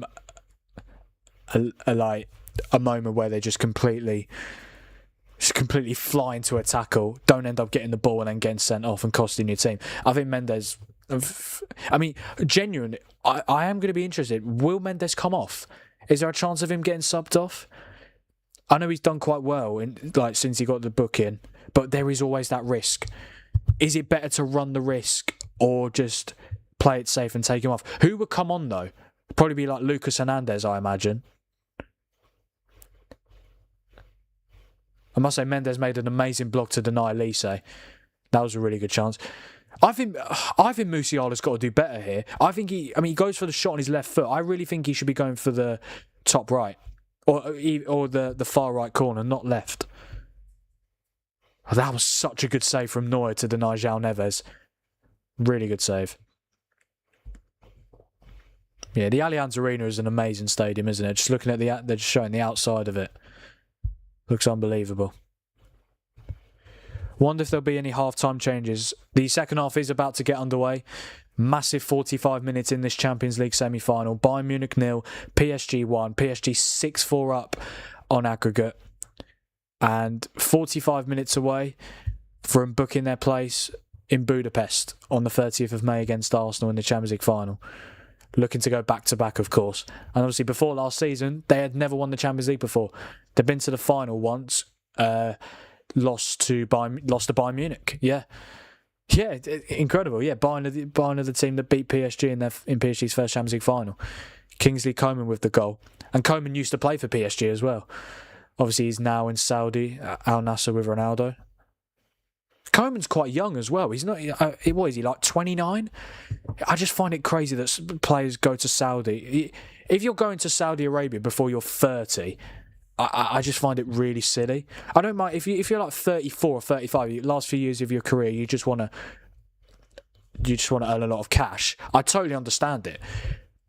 But then again, you could argue, like, to play devil's advocate, you could argue that they are going to Saudi now, earning an amazing amount of money, and then like for about 2 or 3 years, because even a year in Saudi gets you an incredible amount of money. But yeah, maybe they're doing that for the first few years and then going back to Europe for the rest of their career. I think that's something that potentially Ruben Neves could do. He's been at Al Hilal the last 3 years, and he's like, what, 27, 28? I imagine he'll be back playing in Europe soon. But yeah, that was just an example. I mean, you can't have a go at a player going to Saudi, though. But let's be honest, they're doing it for money. They're not doing it for passion. Because if they were doing it for passion, they'd stay in the top 5 league. But obviously, if you're a player who's maybe not good enough to play in a top 5 league, you could say that, you know, they're playing for money and passion. But yeah. But for the top players in the world, it's very obvious that if they're going to Saudi, like Ronaldo, for example. But Ronaldo's got enough money as it is. But yeah, but I mean for other players, for other high-profile players who have gone to Saudi Arabia. Second half is about to get underway here at the Allianz Arena. PSG are going to do their usual kickoff routine and just boot it out of play for a throw-in to get into their shape. And we are underway here at the Allianz Arena for the second half. Bayern Munich 0, PSG 1. Let's see how Bayern Munich respond to obviously going 1-0 down so early on in this first leg. They've got to start fast. They've ideally, I would say, first 10 minutes get a goal, just to spice this game up. Here's Lima. Oh, they already had the ball in the box. Musiala just failed to control it. Such an amazing looking stadium. Oh yeah, Allianz Arena. Would love to go there one day. 100%. I'd love to go to all the big stadiums. Allianz Arena, Bernabeu, Nou Camp. The Parc des Princes isn't that big, to be fair, but it's still a very good stadium. What others? I'd love to go to Dortmund Stadium. Dortmund Stadium is unbelievable. I would have said the San Siro, but I think that's getting San Siro's getting replaced. It's getting what do you say? Knocked down. Yeah, San Siro's getting knocked down. I can't believe that. Such an iconic football ground. Obviously, Inter Milan and AC Milan both play there. I don't know what your guys' thoughts on this. What do you think of, like, because it's very common in Serie A. What do you think of rival clubs playing in the same stadium?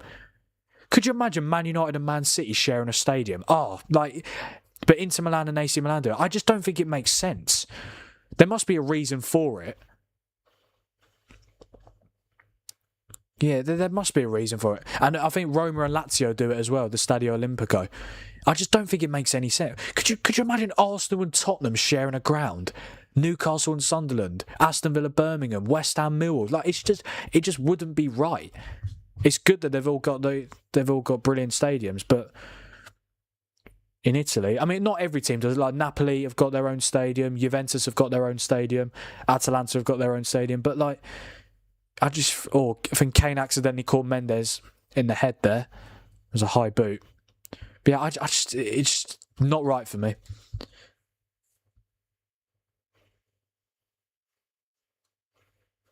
And obviously it means because, yeah, Inter Milan and AC Milan, one of them has to play at home, one of them has to play away. They can't play at home at the same time.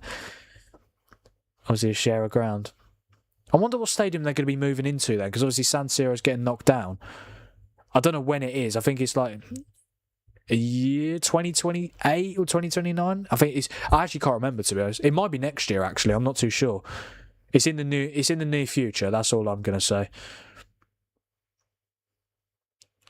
Yeah, it was a little bit nasty that obviously Kane didn't mean to do it, but not ideal for Nuno Mendes.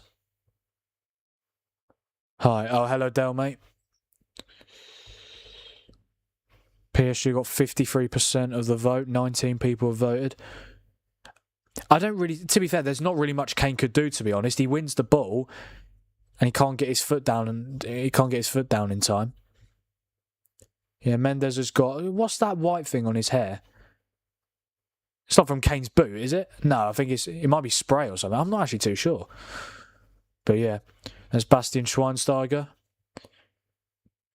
Bayern Munich, ex-Bayern Munich and Man United. He never really played for us. Jose never really played him. It's funny though, because I see his social media posts all the time whenever United win a big game. Like, he loves us, which is weird because he never got the game time here. He probably wasn't treated right, to be honest, for such a legendary midfielder. was amazing at Bayern Munich. Comes to United, and I think his first season he played quite a few games under Louis van Gaal. But then when Jose came in, he barely got a game. Yeah, it was a free transfer as well. What a signing that was at the time. But then, yeah, some signings, no matter how good of a player they are, they just sometimes don't work out. It's not the right environment. Here's João Neves. Who's got it now? Pavlovic finds Kimmich.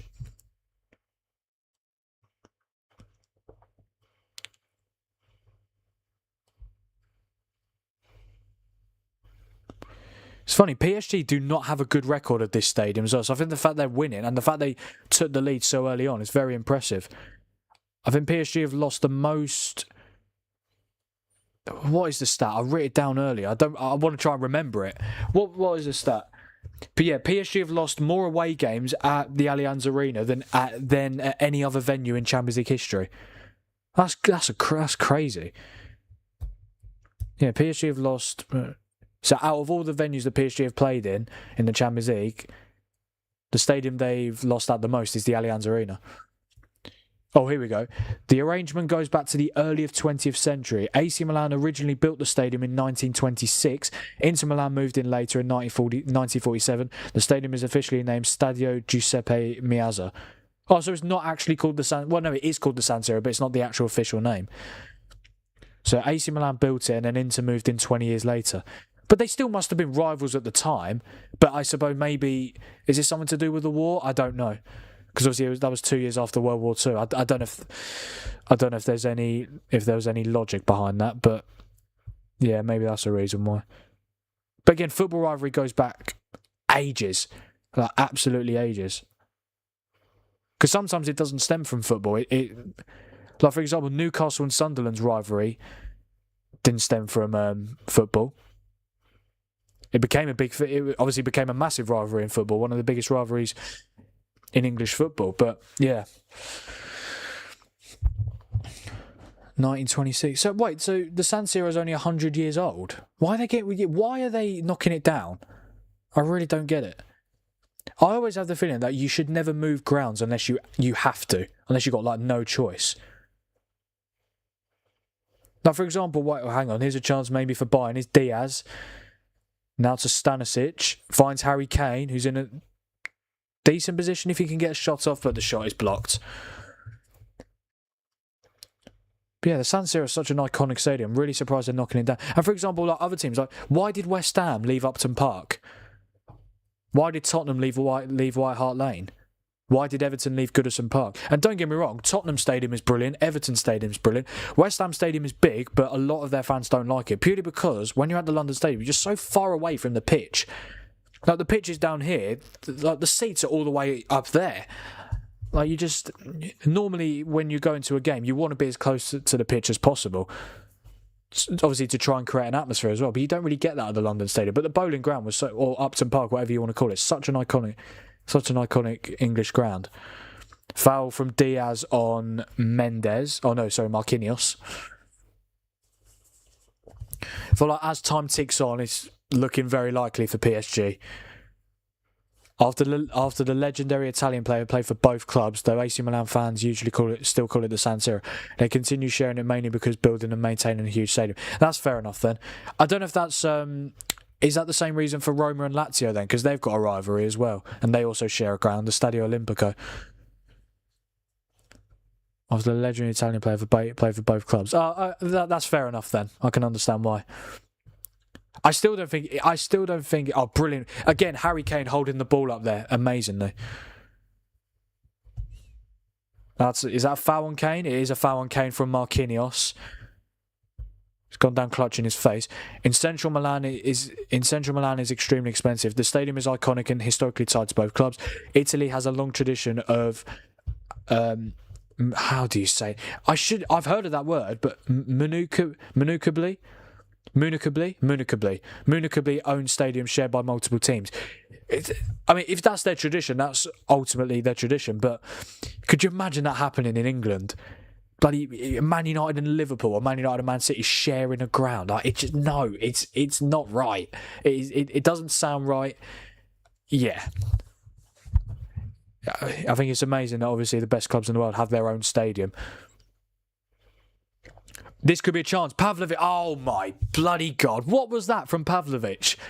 He was actually in a really good position as well. Just inside the D, and he's completely spooned the shot. He's gone out for a goal kick. Almost 10 minutes into the second half. Still PSG, the only goal coming from Ousmane Dembele in the 3rd minute.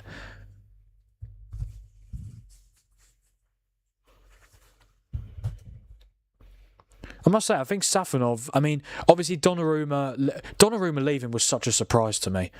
It really was. I've seen a few City fans turn on Donnarumma lately, which is crazy to me. Don't get me wrong, Donnarumma, his distribution's not great, and I find it incredible the fact that he's 6'6" and he can't really claim a football. Every time there's a corner come in, he normally doesn't get to it, or when he does, he punches it away. I never really see him claim the ball, which is crazy considering how tall he is. Surely you'd use that to your advantage. But no, I think Safonov, I mean, because originally, when Donnarumma left, PSG bought Lucas Chevalier, the Lille goalkeeper, but he was making too many errors. He made a very bad error in like his first game for PSG. It was in the Super Cup against Spurs. It was Romero with such a weak header, and then incredibly, Chevalier managed to. You know when a shot comes in and they push it, but it still goes in. It was like that, but the header from Romero was so slow. This could be a chance for PSG. It could be Doué on a one-on-one situation here. It's Desiree Doué. Doué shot, good save from Neuer, who punches it away. That was a good chance for PSG there. Bodies forward. Vitinha chose to pass to Doué. Couldn't get past Kimmich, but got the shot off. And now Bayern coming forward. Oh, Pacho. Pacho's had an amazing game tonight. He's been very good. Mendes wins the header and it falls to Fabian Ruiz, who is in a decent amount of space. I think PSG have missed him. I think Zaire Emery's done very well in the midfield, but Vitinha, João Neves, Fabian Ruiz. Such an iconic, such a brilliant midfield partner, such a brilliant midfield trio. You could argue it is iconic. If PSG win the Champions League again, it is iconic. Kvaratskhelia just had a good chance there. Neuer makes a good save with his feet. I feel like PSG is starting to slowly show more intent towards getting a second goal in this second leg, which would be huge. Which would put them 7-4 up on aggregate, and for me would be the end of this tie. Elise tries to find Kane. Really good defending again. And it's Pacho again. Safonov comes out for it. I don't think it's going to be a penalty. I don't think there was anything in that. I think it was just good strength from the Ecuadorian international.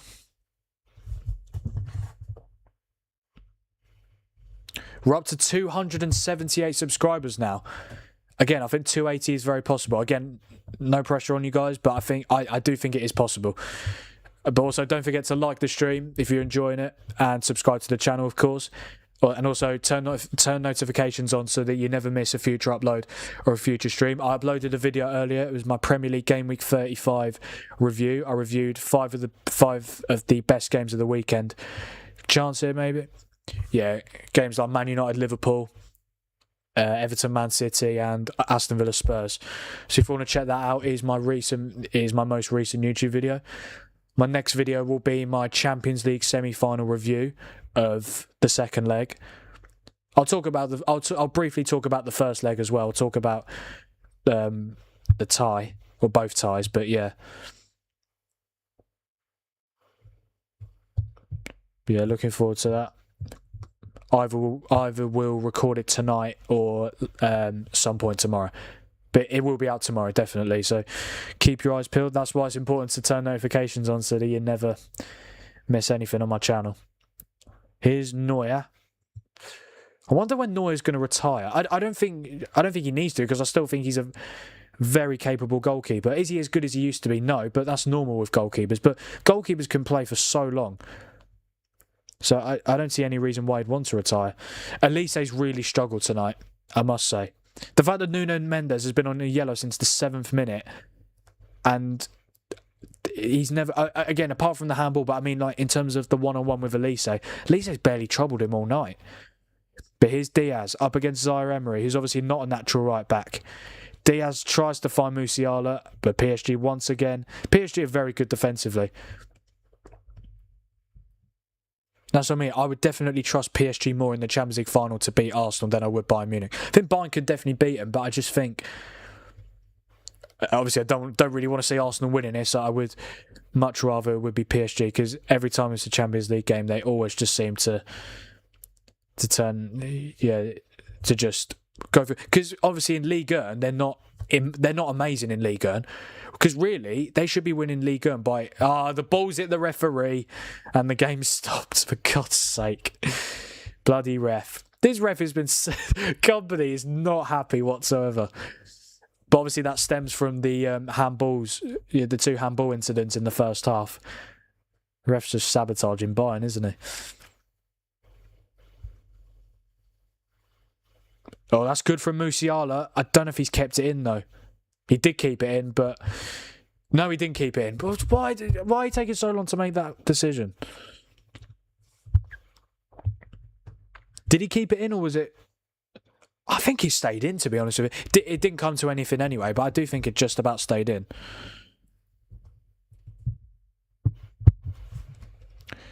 An hour gone here at the Allianz Arena. PSG are 30 minutes away from a second consecutive Champions League final. And they will play Arsenal in Budapest as it stands. We could have had a PSG-Barcelona final. If Barcelona obviously beat Atletico in the quarterfinals and then beat Arsenal, which I think they would have done. Could have had a PSG-Barcelona final. Should have definitely had it last year. Obviously, we had PSG Inter Milan, and then PSG just absolutely battered them 5-0.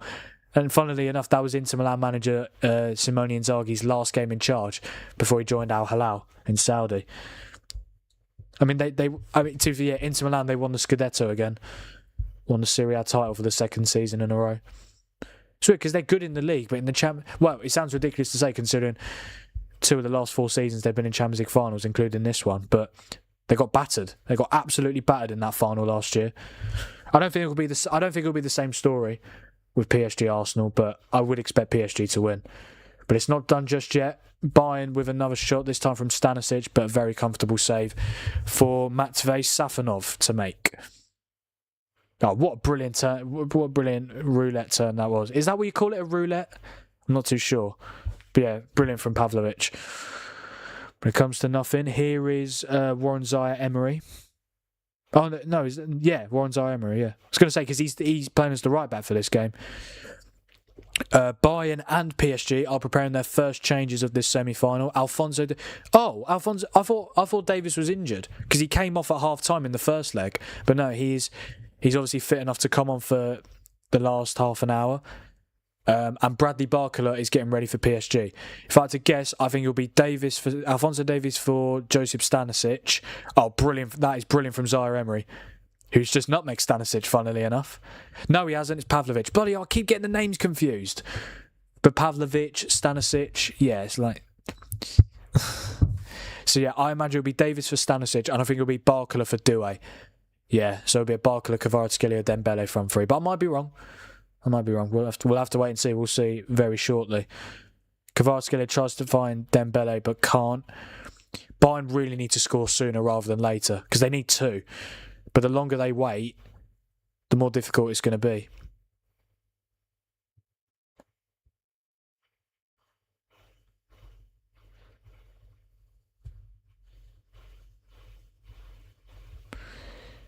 Yeah, I mean, I must say, I think Zaire-Emery's done really well at right back today. Obviously, Diaz is a very tricky winger to defend. What I mean is, like, he's tricky. Like, he's got skills, and he is very difficult to stop one-on-one. But I think Zaire-Emery's done well against him tonight, considering he can play as a right back, but he's not a natural right back. That's brilliant from PSG. His Doué. Oh, really good run, but fantastic defending from Stanisic. Knew this game would be a little bit more reserved, impossible to live up to the hype of the last game. Yeah, it's a shame, really. I can't believe I didn't do a watch-along for it. Because obviously I was doing once a week, and then I just decided, do you know what, there's so much football going on, and I've enjoyed the watch-alongs I've done. Why not do... So, I mean, I think this is my 5th day in a row of doing a watch-along, and it'll stay like that for the next week, because there's games on literally every day. Not complaining, though. I love doing this type of stuff. And I hope you guys are enjoying being here too. Don't forget to like the stream and subscribe to the channel. Bayern Munich give away the ball again. Here's Doué. Oh, Doué's brilliant, isn't he? He is absolutely brilliant. What a goal this could be if he goes all the way. Doué shot. Oh, really good save from Neuer. What a run that was from the Frenchman. Goes out for a corner. It's another good save that Neuer's had to make. Obviously, he denied João Neves in the first half from a header. It bounces just before, but Neuer gets a strong hand to it to put it out for a corner. So the changes are now being made. Alphonso Davies for No, it's not Dem. Is it Dem? Wow, Dembele's coming off. That's really surprising. I mean, I know PSG is still in a title race in Ligue 1, but like, why would you take him off? But ultimately, Barcola is very good as well. So, yeah. So it's going to be... So yeah, Dembele, obviously getting a standing ovation from the PSG supporters. I'm really surprised he's the one coming off. I honestly thought it would have been Doué. So yeah, Bradley Barcola replaces the Ballon d'Or winner, Ousmane Dembele. Obviously, Dembele scoring the only goal of this second leg so far. And in terms of the change for PSG, so not for PSG, in terms of the change for Bayern Munich, Alphonso Davies coming on, and it's going to be for... Oh, no, he's not come on yet. They've taken the corner. Why have PSG made a change now and Bayern are waiting? I don't really know. But yeah, I will let you know. I'll let you guys know shortly who Davies is coming on for. Yeah, this game has been a little bit more reserved. I don't think it's been bad. I mean, in terms of when you compare it to Arsenal Atletico, much better. Much better. There's been some actual good chances in this game, unlike yesterday, but I just need more goals. I honestly thought we were in for another... I mean, I didn't think there'd be as many goals in the first leg, but I think, obviously, there was 9 goals. There was never going to be 9. Wouldn't have surprised me if there was, but yeah. Oh no, Bayern are actually making 2 changes. So Alphonso Davies is coming on, and also Kim Min-jae. What a run this is from Nuno Mendes. He's so quick. Oh, he tries to get past Upamecano, but it's good defending from the Frenchman. Yeah, Kim Min-jae, the Korean centre-half, is going to come on as well. Obviously signed for Bayern Munich a few seasons ago from Napoli. Man United were linked with him. I really wanted him because he had a fantastic season at Napoli. But then, I think this is his 3rd season at Bayern. Yeah, it's been Upamecano and Jonathan Tah, their main defensive centre-back partnership this season. But yeah, I do rate Kim Min-jae. Oh, this is good from Musiala. He's found Diaz. Diaz into the penalty area. He's got to get a shot off, surely. There's not really a lot of options. PSG got so many bodies back. So he's had to go across to Lima. Here's Kimmich. Now back to Conrad Lima. Now Michael Olise. He needs to be doing more. Kimmich whips it in. Oh, it's not the worst ball in the world. Pavlovic was ready to pounce, but I think it just went a little bit too far. But it wasn't the worst ball in the world at all. So the changes for Bayern. As I predicted, Alphonso Davies coming on for Josip Stanisic, and Kim Min-jae is coming on for Jonathan Tah, who should have scored in the first half. So yeah, those are the changes for Bayern. 2 defensive changes. I mean, I know they've got an amazing attack. I mean, who could they bring on in terms of their attack? Nicholas Jackson. To be fair, Jackson's done pretty well with Bayern. I don't know how many goals he's scored, but I think he's scored a decent amount. He's definitely got double digits. But he's not. Bayern aren't going to sign him permanently. He's going to go back to Chelsea. How many goals has Jackson got for Bayern? He's got 7 in the league. He's got 10 in all competitions, but 10 in 31. And to be fair, you've got to think most of those appearances, I'd say at least 10 of those appearances, maybe even a little bit more, substitute appearances. Because obviously Harry Kane starts pretty much every game. Brilliant footwork from Conrad Lima. But yeah, I honestly think there's still a future for Jackson at Chelsea. He was only there 2 seasons, but he did very well. He scored 15 plus goals in both seasons. I'm surprised Chelsea let him go. I mean, he did have a little bit of discipline issue. He got a red card against Newcastle, then got a red card in the Club World Cup. But still, this could be a chance for Bayern. Oh, it's a good save from Safanov to deny Luis Diaz. Alphonso Davies involved early. Obviously, he's just come on. Put the ball into the box for Diaz. Diaz got the shots away, but Safanov makes the save. Bayern need to start really pushing now. I feel like if they don't score a goal before the 80th minute, I think it's done. Obviously, if PSG score again, the tie is fully over. But we'll have to wait and see. I kind of do want Bayern to score just so, quite soon, just so it's a very interesting last, 10-15 minutes. Again, wouldn't mind extra time. Or even penalties, that would be nice. Here is Kimmich, forward to Pavlovic.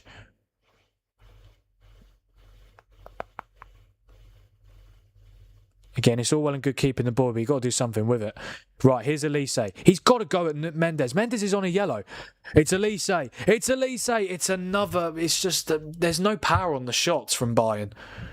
I mean, the saves that Safanov has had to make tonight have been fairly comfortable, really.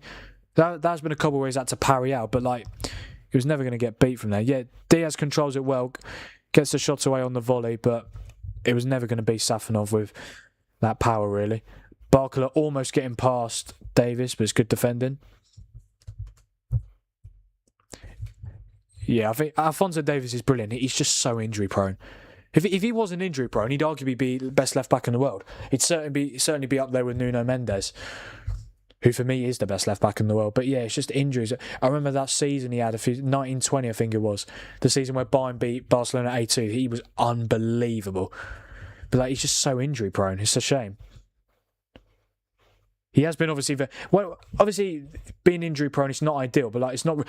Oh my God, that is one of the best skills I've ever seen from Desiree Doué. That was amazing. I don't even know what you call that skill, but that was incredible. Oh, I really hope they show a replay from that. Yeah, for that, because that was amazing. Right, Bayern coming forward here. Kane's quite deep, which is not ideal, but yeah, Bayern get the throw in. Go on, show me that Doué skill again. There's two Bayern players, Diaz and Kimmich.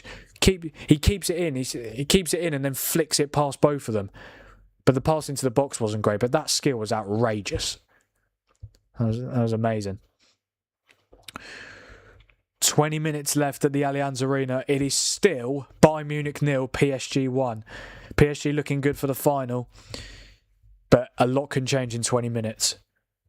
And it's the Champions League. Anything could happen. Oh, what is that for a pass? Who is that? That's is that Elise? Yeah, Elise's giving it away. Kvaratskhelia. It's Doué. Oh, really good effort. For a split second, I thought it might have gone in. It did hit the net, but didn't go in. Into the side netting. Good opportunity there for PSG, but I must say, Elise has been really poor tonight. Such a shame because I love him. I think he's an absolutely sensational player, but he's been really off it tonight in a night where Bayern Munich need him. I don't think Kane's been amazing either, to be honest. I think he's held the ball up quite well, but he just hasn't really had a lot of shots on goal. Pavlovic to Harry Kane. Again, he's been good at doing that all night, holding the ball up and playing it. Elise tries to... Again, it's really poor from Elise. Really poor. I mean, you can't really take him off because he can just make a difference like that. But he's been really poor tonight, like really, really poor. Right, Elise again. He's barely gone. Oh my God, he's giving it away again. He has been absolutely shocking, Michael Elise. I can't believe he's barely gone at Nuno Mendes this half whenever he's got the ball. Mendes is on a yellow. If you get past him once and Mendes goes in for a challenge, you might get him sent off. Again, loads of people argue that Mendes shouldn't be on the pitch anyway because of the handball in the first half, but still, you've had the advantage of having the player you're up against on a yellow for pretty much the whole game. You've done nothing about it. I mean, Elise is the reason Mendes got the yellow card in the first place, because he got past him brilliantly. He's just got to do that more often. Because if Bayern managed to get Mendes sent off, obviously they'd have the extra man. In terms of shots and shots on target in the overall game, Bayern 14 shots, 4 on target. PSG 10 shots, 5 on target. Here is Elise. Oh, good. Pacho has been amazing tonight. He's probably I'd probably say he's my man of the match, Pacho. I think he's been unbelievable. What a centre-half. Where did they sign him from? I'm really curious because he was at PSG last season as well, but where did they actually sign him from? I'm just going to quickly find that out before this corner's taken.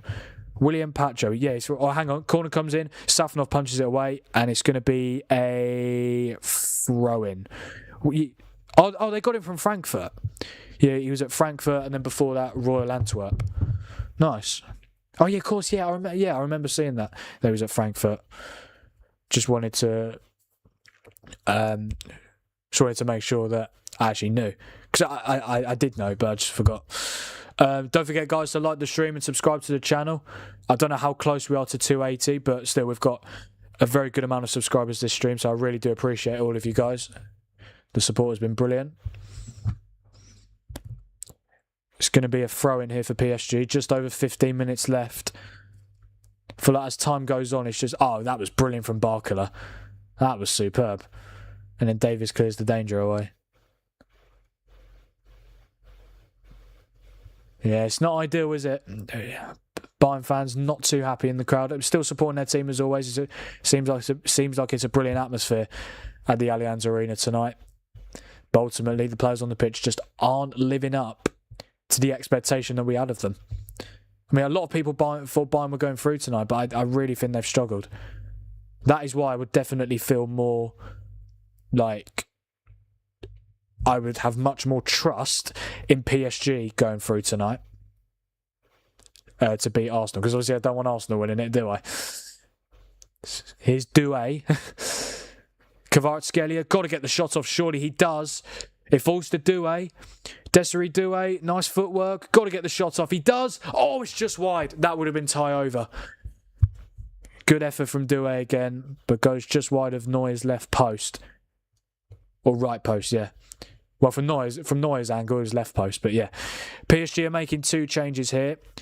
And they are, I believe, they're both defensive changes. Lucas Hernandez is coming on, and I think the other player is Lucas Beraldo. Desiree Doué's coming off. So I feel like Luis Enrique is just settling for the 1-0. Or he's going more defensive. I don't think PSG are planning to get a second goal now. I think they're just planning to see this tie out. They just need to not concede 2 goals. In terms of changes, Desiree Doué and Fabian Ruiz is coming off. Obviously, Ruiz has just come back from injury. And then on comes Lucas Hernandez and Lucas Beraldo. Lucas and Lucas. But yeah, that gives I mean, what is PSG's formation now? Because they've still got their entire back. Oh no, I think Zaya Emery will go into the midfield with Neves and Vitinha, and then I'm assuming that the front line is literally just Dembele. Who else is there? Oh no, I forgot about Kvaratskhelia and Barcola. Yeah, is it still a 4-3-3? No, it can't be. But no, it is though, isn't it? I'm just trying. No, because Mendes is still on. What is PSG's formation? Those changes have really threw me off because both players who are coming on are quite defensive. Well, yeah, Hernandez is a centre-back. Beraldo has been playing as a midfielder, to be fair, but he was most typically a centre-back. Is it a back 5 for PSG? It might be Mendes. No, but who's at right back? That's my point. I don't know. Is it still Zaya Emery? No, Marquinhos is at right back. That's certainly interesting. So maybe it's Mendes, then Marquinhos, and then it's a back 3 of Hernandez, Pacho and Beraldo, maybe.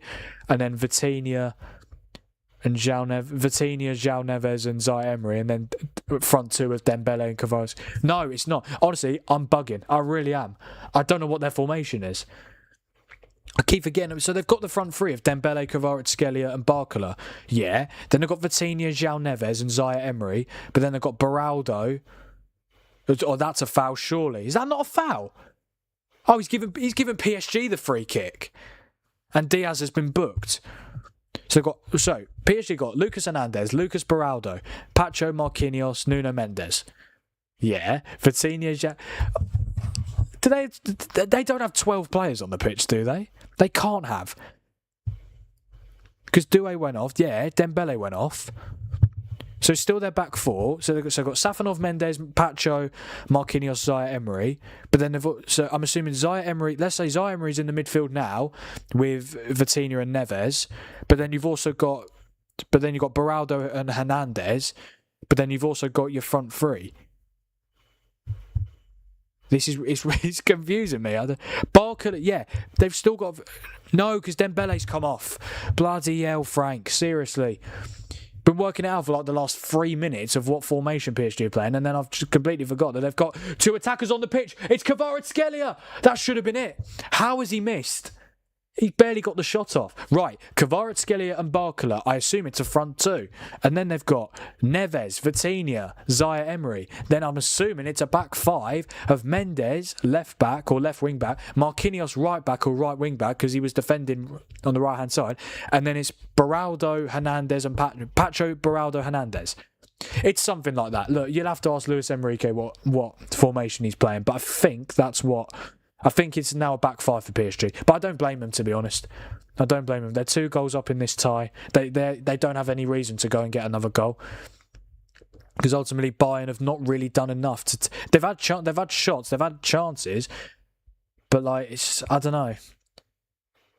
I don't feel like Safanov has had to make like a worldy save tonight. Here is Vitinha.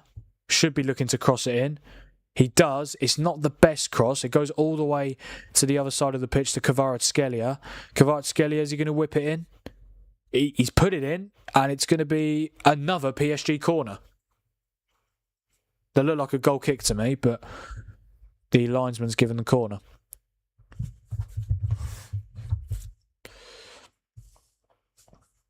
Yeah, Neuer's not happy. Is Neuer not happy, or is he just... yeah, I don't think he's happy. To be fair, it did look like a goal kick to me. 10 minutes left. 10 minutes left plus stoppage time at the Allianz Arena. It's still only 1 goal in this second leg, which is incredible to me. I can't believe it. Can't believe there's not been more goals. There could still be 10 minutes plus stoppage time. We'll have to wait and see. Vitinha puts the ball in, headed away brilliantly by Harry Kane. This could potentially be a break on for Bayern Munich. It's Elise. Oh my God, Elise. Okay, he's won the free kick. I'll let him off because he gave the ball away, but he won the free kick. Right, Bayern need to get a move on. They need to score from this chance now. Score from this chance. Here we go. Harry Kane, Pavlovic, Davis. Now, oh, is that Nicholas Jackson? When did Jackson come on? Foul from Barcola on Davis. When did Jackson come on, and who did he come on for? I've been looking at this screen for the last 5 minutes. Jackson came on. Yeah, Jackson. Oh, Jackson came on 2 minutes ago. Who for? Musiala. I completely missed that. I've literally been looking at the screen for the last 5 minutes, and I've not seen a change. But okay, so yeah, Nicholas Jackson has replaced Nicholas Jackson has replaced Jamal Musiala. I tell you what, this position, it's a good position for this free kick for Bayern Munich. It's going to be Joshua Kimmich to take. If he can get this delivery right, it's not bad, but what's happened? I think he's going to get to take it again. The referee speaking to a few players in the box. João Neves, Beraldo, Luis Diaz. Yeah, I think there was a little bit of tussling just before the free kick was taken. So Kimmich will get another go. It was quite a good delivery, to be fair. If he can do that again, could end up in the back of the net. We'll have to wait and see. Right, Kimmich, take 2. It's not bad. Oh, brilliant punch away from Safanov. Here is Michael Elise, who's not had a great game tonight, but he is one of those players who can have a poor game, but just turn it up like that and just score a worldie from absolutely nowhere. I mean, I would say he did that against Real Madrid, but he played well in the second leg against Real Madrid, but then obviously scored in stoppage time to seal the win. One more sub chat. Thanks for your amazing support. We're on to 279 subscribers, guys. Streaming isn't ending until we get there. Well, in an ideal situation would be this goes to extra time and pens. Mendes, oh my God. I wonder why he went for the shot quite early there. I don't really know what the plan was. Neuer must have been a little bit off his line. But yeah, if we could get one more subscriber, that would be fantastic. Because I think before the stream, we were on 273. Or 274. So we've got 5 subscribers from this stream. I really do appreciate all you guys. The support has been unbelievable. Not been doing this for very long. Not even 2 months. And I feel like we are progressing very well on this channel already. So thank you guys so much. It means the world to me. Genuinely does. Because this is something I've wanted to do for a long while. But never really had the courage to do it. I've always manifested it. I've always thought, imagine me being on YouTube, and now it's actually a reality. And look, still a long way to go till Obviously, if we could get to 1,000 subscribers one day, that'd be amazing. And then obviously, then maybe 5k, 10k. But I don't want to look that far ahead. What I do want to do is I want to look tonight. Let's see if we can get 280. Surely that's a foul on Harry Kane. No, he's not giving it. Or has he given it? No, he's given a free kick to PSG. This ref has been very dodgy tonight, I think, particularly for Bayern. How was that? That was a free kick. That was definitely a free kick on Kane, I think. But referee didn't give it and then ended up giving a free kick to PSG. I think this might be Bayern Munich's last change. Leonard Cole is coming on. He's a fantastic talent. I think he's only like 17 or 18. He's got 9 goals and 6 assists in all competitions this season and 4 goals and 2 assists in 7 Champions League games. Leonard Cole comes on for Dayot Upamecano. So it's an attacking change for Bayern. Maybe a little bit too late though. They need 2 goals. I just can't see a world where they get 2 goals. I might be wrong, but we'll have to wait and see. And I think PSG, this might be their last change as well. It's going to be Seni Mayulu, who scored in the Champions League final coming off the bench last season to make it 5-0. He comes on for Nuno Mendes. I must say, fair play to Mendes. He obviously got booked after like 7 minutes and he has stayed very disciplined. Really surprised that Elise has not run at him more. Really, really surprising. But then again, you could argue Mendes should have been sent off for the handball. Speaking of the handball, I still can't believe that penalty wasn't given. It could have genuinely changed the whole complexion of this game. Because if Bayern scored that pen, which they probably do because it would have been Harry Kane on it, it's 1-1, it's 5-6 on aggregate. And the complete momentum, it could have been a complete momentum shift. That's got to be a foul. I was going to say, if he didn't give that, bloody hell. That's a yellow card for the PSG captain Marquinhos, who took down Luis Diaz. Is there going to be a lot of stoppage time, do we think? The VAR's barely got involved. Should have got involved for that penalty decision, but apart from nothing in this second half in terms of VAR, I think there'll be at least 5 minutes, maybe a little bit more.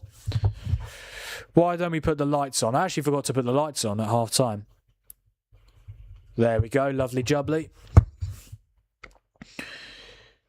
4 minutes plus stoppage time. Time is running out for Bayern. I can only see PSG going through here. But if Bayern get a goal now, can make. Oh, has he gone too far there, Davies? He has. That's really poor. That's really, really poor. That was such a big touch as well. The PSG fans in the away end are absolutely loving it, and they've got every reason to. They are very, very close to a second Champions League final in a row to face Arsenal. PSG Arsenal Champions League final. I mean, I did predict it. If any of you watch my Champions League first leg preview, plus my second leg review, obviously talked about the first leg, and I predicted the outcome of the second leg. I said Arsenal would win 2-1. They won 1-0. And then I said this game tonight would be 2-2. Obviously, right now it's 1-0, but it seems like I've got both teams who are going through correct. Or have I? Here's Diaz. This could be a chance. He's got to get a shot off. Got to get a shot off. Surely. Oh, my word. How long do you want to take? Oh, what a block. Lima is screaming for a handball. I don't think he's going to get it. Bloody hell. You've got to get the shot off sooner, though. Honestly, the amount of touches that PSG have had that Bayern have had in PSG's box. So many touches, but they're not getting shots off. Here's Barcola. It's Barcola. Oh, it's another good save from Neuer. Neuer's made some very good saves tonight. And that is going to be a corner for PSG. Kvaratskhelia lets it run out. How many touches have Bayern had in PSG's box? 30. PSG have had 15. Wow. Bayern have had twice the amount, but they're just not getting shots off quick enough. Was it a handball? No. Neves' arm was... Not that time. In the first half it was, but Neves this time had his arm tucked into his body.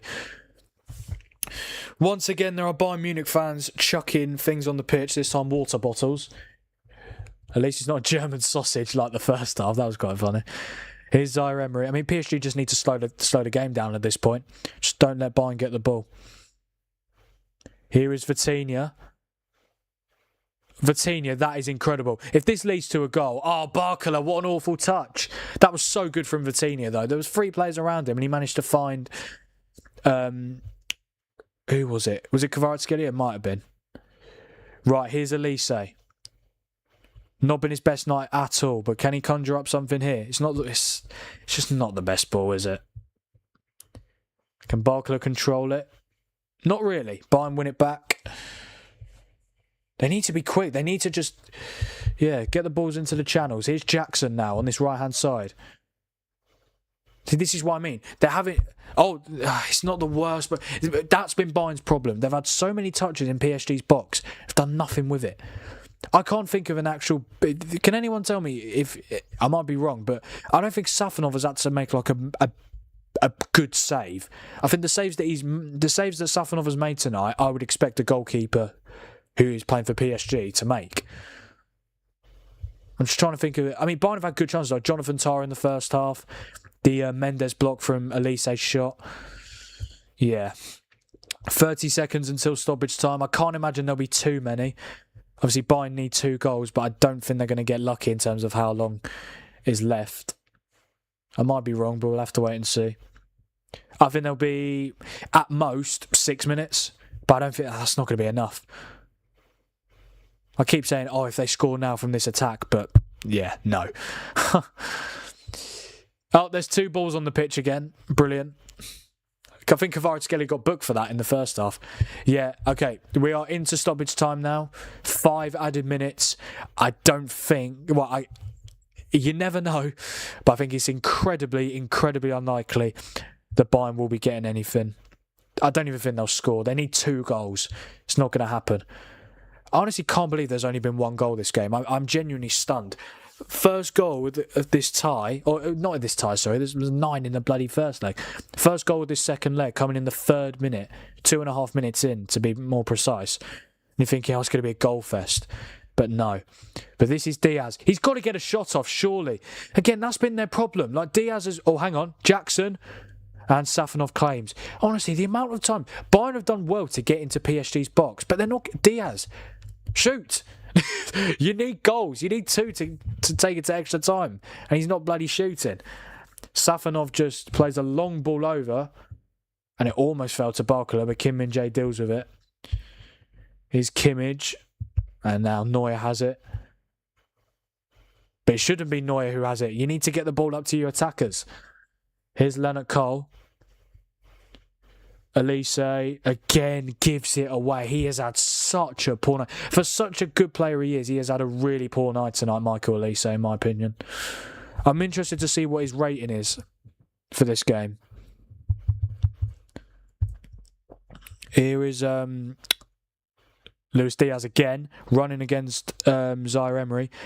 Again, how many touches do you want to have? Just shoot! Oh my God. He's dribbling very well, but he's just not bloody passing or shooting. Elise's rating for this game is 6.9. I think that's quite generous, to be honest. The fact he's almost on a 7. Really surprising. But yeah, let me know what you think in the chat. Do you think... I don't think Elise's had a good game at all tonight. Here's Alphonso Davies. It goes straight through. Lucas Hernandez clears the danger, and it falls to Barkler. It's a very heavy touch from the Frenchman, and it goes out for a throw-in. I think this tie's been over for quite a while now. I think in the last 20 minutes, I think it's been all...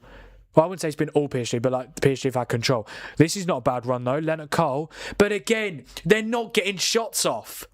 They're doing very well to get into the box, but they're not shooting. And then Diaz loses the ball here. And that is a foul from... I mean, look at the passion. Look at the passion on the PSG bench. Dembele and Doué celebrating like they've scored. I mean, lads, you're going through anyway. I mean, even if you didn't win that free kick, Bayern are not scoring twice. Absolutely not. But I must say, a lot of people, particularly on my short earlier... And even some people who voted on this poll, a lot of people doubted PSG tonight. At the start of the stream, no one voted for PSG to go through tonight. I thought they'd go through, but I thought they'd draw this leg. But ultimately, the fact they're going to win both legs, very, very impressive. Are they unbeaten in the Champions League this season? They must be. No, I don't think they are, actually. No, they lost to Bayern in the league phase, funnily enough. I actually forgot to mention that. Yeah, Bayern beat PSG 2-1 in the league phase. Luis Diaz got sent off that night. I think he scored twice as well and then got sent off just before half-time. Here's Kimmich. Davies, surely, just shoot. Oh, it's Kane. Kane! Oh, what a goal! Harry Kane has scored. It's his 58th goal in all competitions this season. I think it's going to be too late. I think they've just left it just a few minutes too late. Who knows? They might get one more chance. It's 1-1 on the night. I've predicted a draw. I said 2-2, but we've got a goal. Kane is onside, definitely. It's a really good finish, I must say, from Harry Kane on his weaker left foot. Alphonso Davies coming off the bench to assist him. Kane takes a touch, then takes another one, sets it on his weaker left foot. That is a fantastic finish into the roof of the net. The only issue is, though, I think it's going to be too late. Need to change the scoreboard. It is 1-1. I think it's... let's see the reaction from the PSG bench. Oh, it might start to get a little nervy. I think it's gonna be full time in a minute. I reckon there'll be 1 or 2 minutes left tops. PSG just literally every time they get the ball, just clear it away. That's all you got to do. But Harry Kane, 2 goals away from 60 goals. Such a shame. I would have loved extra time. We could still get it. You never know. But they've got to get the ball up. Come on, quick. He won't blow. It wouldn't surprise me if he blowed full time now. He shouldn't because there was a goal. But they've got to hurry up. They've literally got no time. It's all well and good keeping possession. You've got to, buddy, get the ball in the box. Just see what happens. Oh, it's Elise again. He's been so poor all night. And then PSG win the throw-in. I think that's going to be it. Elise has been so poor, man. I think he's a brilliant player, but he has had such a bad night tonight. Well, what's happened here? Marquinhos has gone down with cramp. I mean, there's literally like 1 minute. The ref's going to blow any minute. So, I mean, they've scored that goal too late. Should have done that. Even if it was 5 minutes earlier, they would have had a chance. I mean, in terms of... I don't think this can't even get my words out. The second leg, it's not been too bad. Only 2 goals, but, you know, not every game is guaranteed goals, no matter how good the teams are. But yeah, I think it's too late for Bayern, unfortunately. Won't be going to extra time. I wonder how long it's going to... I genuinely think there's like 30 seconds left. I can't imagine Bayern get another chance. It's a throw-in. No, don't go back to the keeper. You've just got to get it up the pitch. Is there one more chance for Bayern? Surely not. They couldn't, could they? This would be incredible. They've got to get the ball in the box. Oh, it's really good defending. And that is it. That is the full-time whistle. It's finished here at the Allianz Arena. Bayern Munich 1, Paris Saint-Germain 1 on the night. And it finishes 6-5 to PSG on aggregate, which means that Paris Saint-Germain are through to their second Champions League final in a row. Kimmich is not happy with the officials. I mean, again, the fact that Bayern scored that late equaliser, I want to go back to it. That penalty decision in the first half. I bloody knew that was going to come back to bite Bayern. They probably would have been better off not scoring that goal at the end because they just didn't have enough time to get an equaliser in the tie. Luis Enrique is absolutely loving it. It's a second Champions League final in a row for PSG, and it is confirmed on the 30th of May in Budapest in Hungary. The Champions League final for the 25-26 season will be PSG versus Arsenal, and I'm looking forward to it. And I have full faith that PSG will win it again. Please don't let Arsenal win the UCL. The PSG players are loving it. I mean, and once again, the bloody Bayern fans are throwing cups onto the pitch. Ousmane Dembele with the 280. Have we hit 280? You've put about 8 dots there. Have we hit 280? If we have, honestly, guys, thank you so much for the support. It is genuinely... I love it. I love the support you guys give me on this channel. It's brilliant. If we have hit 280, thank you so much, guys. I really do appreciate it. Started the night on 274. I did say that 280 was going to be was possible, and we've managed to hit it. PSG through to the Champions League final. Luis Enrique, he's been at PSG 3 seasons, semi-finals in the first year, and ultimately should have really got to the final that season. The only reason they didn't is because they hit the woodwork about 4 times over the 2 legs against Dortmund in the semi-finals. But the season after, get to the Champions League final. Yes, there we go. We have hit 280 subscribers. Thank you guys so much. That is fantastic. Heartbreak for Bayern Munich. I mean, they got to the quarterfinals last year, lost to Inter Milan, who got to the final. I mean, Bayern have had a brilliant Champions League campaign. They finished second in the league phase, 7 wins, 1 defeat, which was to Arsenal, who obviously PSG will face in the final. Yeah, it's a shame for Bayern, man. I mean, can I just say, it's such a shame that PSG Bayern's not going to be the final. That is a shame, because don't get me wrong, Arsenal have obviously, you've got to give them credit, won 8 out of 8 in the league phase. Obviously, their run to the final has been quite easy, but you've still got to beat them. You've still got to beat the teams in front of you. Yeah, I just think Bayern were a little bit. I don't know how to explain it, but I just think they were a little bit. I'm not going to say passive, but like too many times they get the ball into. They work the ball into the box really well. Diaz so good at dribbling. They don't shoot enough. They genuinely do not shoot enough. Just get shots off. Test the keeper. And the one time they get it into the box, and they get it into the box again, but actually into Harry Kane. It's not like it's Diaz running into the box. It's actually Harry Kane getting it, and then obviously Harry Kane puts it in because that's what he does. He scores goals. Yeah, Kane looks very disappointed. I mean, in terms of his Ballon d'Or hopes, I mean, I think it is riding on England winning the World Cup. But I think even if England don't win the World Cup, I think he's still got to win it. Because, I mean, if PSG, let's say, I mean, if you win the Champions League, it's not fully decided that you're going to win the Ballon d'Or, but it gives you a good chance of doing it, of course. But yeah, Kane, 58 goals now this season, which is just unbelievable. If he gets 60 goals, he's got to win it. You can't score 60 goals, not win the Ballon d'Or, especially if Bayern walk away with a domestic double.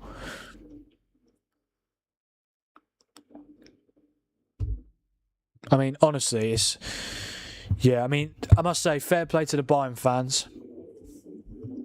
Obviously, sticking through their team. They stuck through their team all night.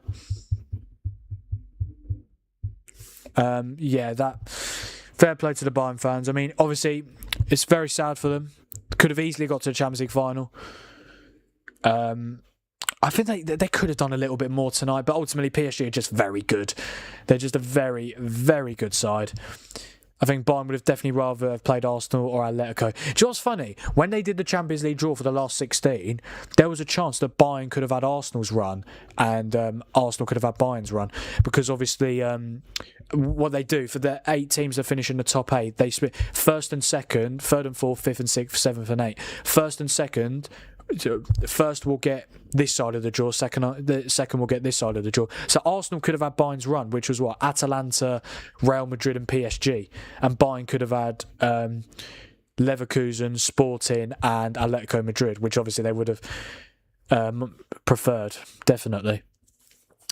But yeah, PSG Arsenal Champions League final. I mean, I predicted it. But yeah. Oh, the time is still going. Yeah, no, it is not extra time for those of you who are just joining to see my post-match analysis. But no, I completely forgot about the time. I do that sometimes. But yeah, let's put it back at 90 minutes, full time. PSG, Bayern Munich 1, PSG 1. PSG go through 6-5 on aggregate. And they are through to their second Champions League final in a row and their third in the last 6 years. Or the last 7 years, technically, because 2020, 2021, 2022, and then 23, 24, 25, 26. So, yeah, PSG's third Champions League final in the last 7 years. And that is, what's the stadium called? The one that's hosting the Champions League? The Puskas Arena. The Puskas Arena will be the stadium hosting the 25-26 Champions League final in Budapest, in Hungary. And either PSG will be going back-to-back or Arsenal will be... Oh, let's try that again. Either PSG will be going back-to-back and winning their second Champions League title in the club's history, or it will be Arsenal's first ever Champions League title and their first ever European trophy. So we'll have to wait and see. But I'm looking forward to that. 30th of May, only 24 days to wait. 100% I will be doing a watch-along for that Champions League final on the 30th of May. But yeah, I mean, I know I keep going back to it. I just wish I did a watch along for the first leg. Goals galore. 9 goals, basically an average of a goal every 10 minutes, because obviously it's a 90-minute game. But no, look, to be fair, this second leg was definitely better than Arsenal-Atletico's second leg yesterday, and even Arsenal-Atletico first leg last Wednesday, definitely. Final prediction. I kind of want to save it for my Champions League final preview, which I'll do closer to the final. But it could change based on how each team finishes their season. Because obviously, if Arsenal were to bottle the Premier League, then they might go into that Champions League very nervous. But then again, or like it'll be affecting them. Yeah, very nervous. They won't. Well, they'll be nervous, of course they will. But like the mentality will be affected. But if I had to say right here, right now, I would go for PSG 2, Arsenal 0. That's what I'd go for. I just think it's a neutral venue. Arsenal's attack does not fill me with any confidence. PSG, I mean, I know they conceded at the end, but they defended really well tonight. I thought Safanov was very good in goal. I thought Pacho was probably my man of the match. I thought he was absolutely brilliant. Marquinhos' experience came in handy. Nuno Mendes had a very good game after his yellow card. Zaya Emery done a very good job at right back. I don't know if PSG are going to have Hakimi back for the final. Obviously, if they did, that would be very ideal. But we'll have to wait and see on that one. But to be fair, if it is Zaya Emery at right back, who's he going to be defending? Either Martinelli or Trossard. He dealt with Luis Diaz fairly well tonight, so yeah, I don't think he'll have too much trouble there. But yeah, I'm going PSG 2, Arsenal 0. But that prediction could change based on how both teams finish their league campaigns. But it's looking very likely that they will both finish the league as champion. Well, certainly PSG. I think PSG have got a 6-point gap ahead of second place Lens. I might be wrong on that one. I'll have a quick look. Let's have a quick look. Yeah, they are with 3 games to go. There's 31 games played. There's 34 games in a league earned season. PSG on 70 points. Lens on 64. I think, have PSG still got to play Lens? Yeah, they do. They've got Lens away. If PSG were to lose their next game and Lens were to win, and then PSG were to lose to Lens, it makes it very interesting going into the final day. But now, PSG should be absolutely fine. But yeah, in terms of the Champions League final, I think it is going to be a very good game. I am looking forward to it. Obviously, Arsenal cannot go with a passive approach. I know it's going to be very difficult playing against the PSG side, who just score goals for fun. 44 goals in the Champions League this season. But if I had to, I do think PSG will win it. I just simply think their attack will just. I know Arsenal are very good defensively, but I just think that. But ultimately, PSG scored 3 against that defence last season in the Champions League over 2 legs. So, yeah, I'd probably go PSG 2, Arsenal 0 would be my final prediction. In terms of watch-alongs, obviously, Champions League semi-finals are done, but we're not done in terms of European semi-finals for this midweek. I will be doing another watch-along tomorrow. Get in there. Big game, an all-English Europa League semi-final, second leg. It's Aston Villa versus Nottingham Forest at Villa Park. I will be doing a live watch-along for it, 7:45 as always, on the Frank Thinks YouTube channel, and I hope to see you there. Obviously, Forest 1-0 up from the first leg at the City Ground last week. I'm sure Villa Park is going to be bouncing tomorrow night. But yeah, what a great opportunity! What a great opportunity it is for Palace. I'll talk about Palace in a minute. What a great opportunity! Well, it's a great opportunity for Palace, but obviously I'll get onto that. An amazing opportunity for either Villa or Forest to get to a European final. Obviously, Forest 1-0 up from the first leg. Chris Wood scoring the penalty. I think you'd have to say Forest are favourites. I know Villa have got the second leg at home, but Forest have got the advantage, so you'd have to say they are favourites. And obviously Villa have really not impressed me the last few games, especially against Tottenham. They were absolutely shocking. And Forest have been amazing recently. Again, I could change my mind the more I think about it, but if I was placing a bet on this game, or on Villa Forest tomorrow, and I had to bet on who goes through, I think Forest do it. I do. I just think they're very good at the moment. The form they've been on, they haven't lost. I don't think they've lost since they lost their Europa League last 16 first leg against Midtjylland. But then they won the second leg and then won on penalties because they finished 2-2 after 120 minutes. But yeah, they haven't lost since then. And Vitor Pereira's done an amazing job. 8 wins, 4 draws, 4 defeats. 8 wins out of 16, 50% win percentage, which is very good.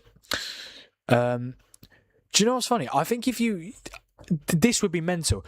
I'm just going to quick. So Pereira's win percentage right now is 50%, isn't it? Yeah, 8 wins in 16.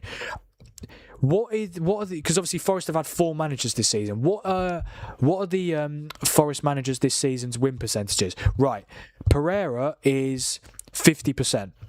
Sean Dyche 40%. Ange Postecoglou, people forget about it. Ange was Forest manager this season. It seems like an age ago. 0% win percentage, and then Nuno, who obviously managed the first 3 games, 33%. That's crazy. I was going to say,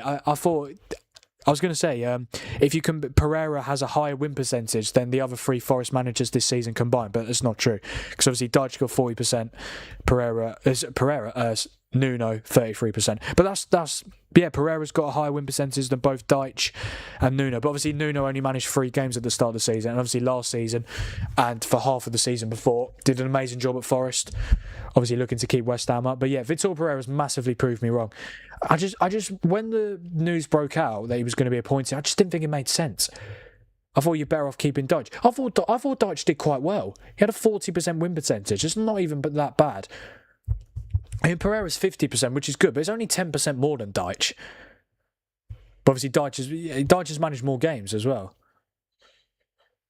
But yeah, it should be another great game tomorrow.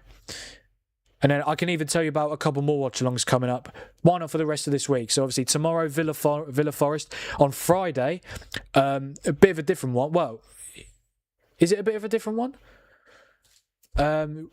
Yeah, well, it is a different one because on Friday it will be my first championship watch along. Well, I say that I did a championship final day watch along, but it's the first time I'm watching an actual game from the championship on a watch along. Hull against Millwall, first leg of the playoff semi-finals, and then Saturday Liverpool Chelsea from 12:30, and then Sunday West Ham against Arsenal from 4:30. And then I could even tell you about a couple more coming up. Monday the 11th, Tottenham against Leeds. And then Tuesday the 12th, Southampton against Middlesbrough, second leg in the Championship playoff semi-finals.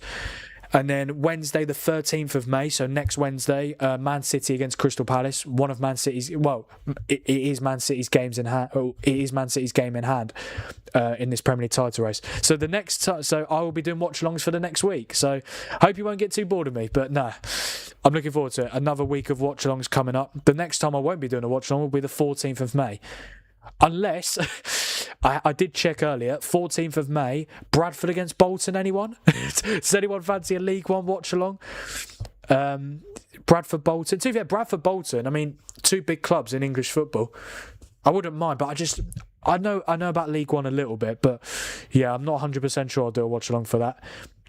But even after then, like what we got, 15th of May, it will either be United, Forest or Villa, Liverpool. It purely depends on who gets to the final tomorrow. But then 16th of May, FA Cup final at Wembley, Chelsea, Man City. And then the 17th of May, either Villa, Liverpool or United, Forest. We'll find out tomorrow because it's based on who gets to the Europa League final. And then 18th of May, Arsenal, Burnley, of course. Arsenal, that could be the game that Arsenal seal the Premier League title. We'll have to wait and see. Depends on what City do in their next few games. And then 19th of May, Chelsea against Tottenham. Who knows? That could be the game Tottenham get relegated. I do doubt it. I do very much doubt it.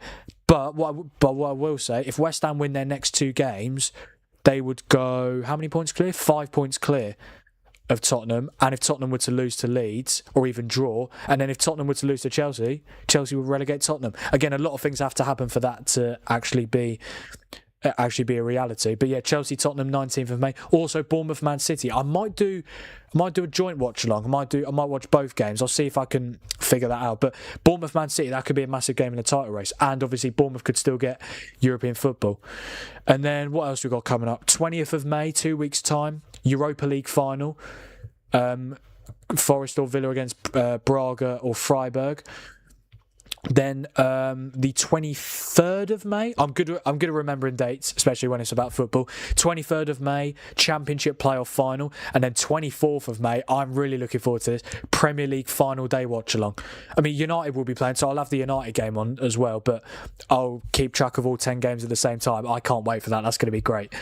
And then 27th of May, Conference League final, Crystal Palace very likely to be involved in that. It'll be Crystal Palace or Shakhtar Donetsk against either Rayo Vallecano or Strasbourg. And then the 30th of May, as I've mentioned a few times, PSG against Arsenal for the Champions League final. 100% doing a watch-along for that. And then after that, I'll be focusing on the World Cup. Loads of watch-alongs planned for the World Cup. Really looking forward to that. Again, the games are kicking. Some games are kicking off at ridiculous times, but I actually wouldn't mind. Who fancies a 4 a.m. watch along for bloody, I don't know, Cape Verde against Saudi Arabia? Why not? That's the World Cup for you. A great opportunity for so many teams to get through to the knockout stages, because obviously there's more teams in the World Cup this year, 48 teams, going up from the 32 in 2022, and obviously more opportunities for teams to get through if you could finish third place. But yeah, so many watch-alongs planned, and so many videos as well, of course. Previews, reviews, predictions, review of seasons as well. Yeah, really looking forward to that. So much content to come in the next few weeks. Obviously, see the actual club season coming to an end, but thankfully there's a World Cup to look forward to. Yeah, only 36 days until the World Cup. Mexico against South Africa, Thursday, June the 11th. I think because it's the first World Cup game, I'm going to have to do a watch-along for that. Definitely. But yeah. Yeah, I'm just letting you know. I mean, I can remind you again closer to the time, but those are the watch-alongs that I've got planned until the World Cup. And I will be live streaming for the next week at least, until the 14th of May, where there's not any games on. Yeah, I enjoyed this stream tonight. I think the game could have been a little bit better in terms of goals, but I think in terms of quality, it wasn't really lacking. Both teams showing how good they are. Yeah, they're just showing Kvaratskhelia stats. 5 shots, 2 on target, 4 chances created, 1 assist, 6 successful dribbles. And he ranked first in all of those rankings. A couple of those he ranked joint first, but yeah, what a game he had tonight. So yeah, guys, I think that is where I'm going to end this stream. Just want to say a massive thank you. I have just seen now in the chat, we're now up to 281 subscribers, which is thanks for your support, everyone. That is a record for me for subs in terms of one individual stream. Just want to say a massive thank you to all of those who have subscribed tonight, or if you're subscribed anyway. I really do appreciate every single one of you. Good game tonight. I mean, it would have been nice if there were a couple more goals, but can't complain. Two of the best, arguably the 2 best teams in world football at the moment. But it is PSG who will play Arsenal in the final on the 30th of May. So I'm going to end the stream now, guys. Just want to say a massive thank you to all of those who have been here since the start, or if you've joined at any point. I really do appreciate every single one of you. Don't forget to like the stream and subscribe to the channel. I would really much appreciate it. And also, don't forget to turn on notifications so that you never miss a future upload or a future stream.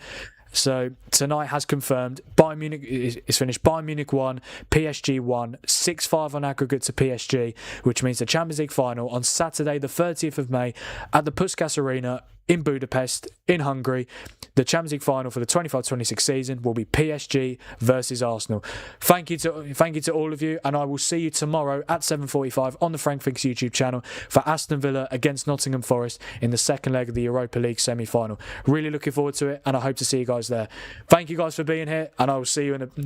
Let's try that again. Thank you guys for being here, and I'll see you in a bit. Cheers, guys.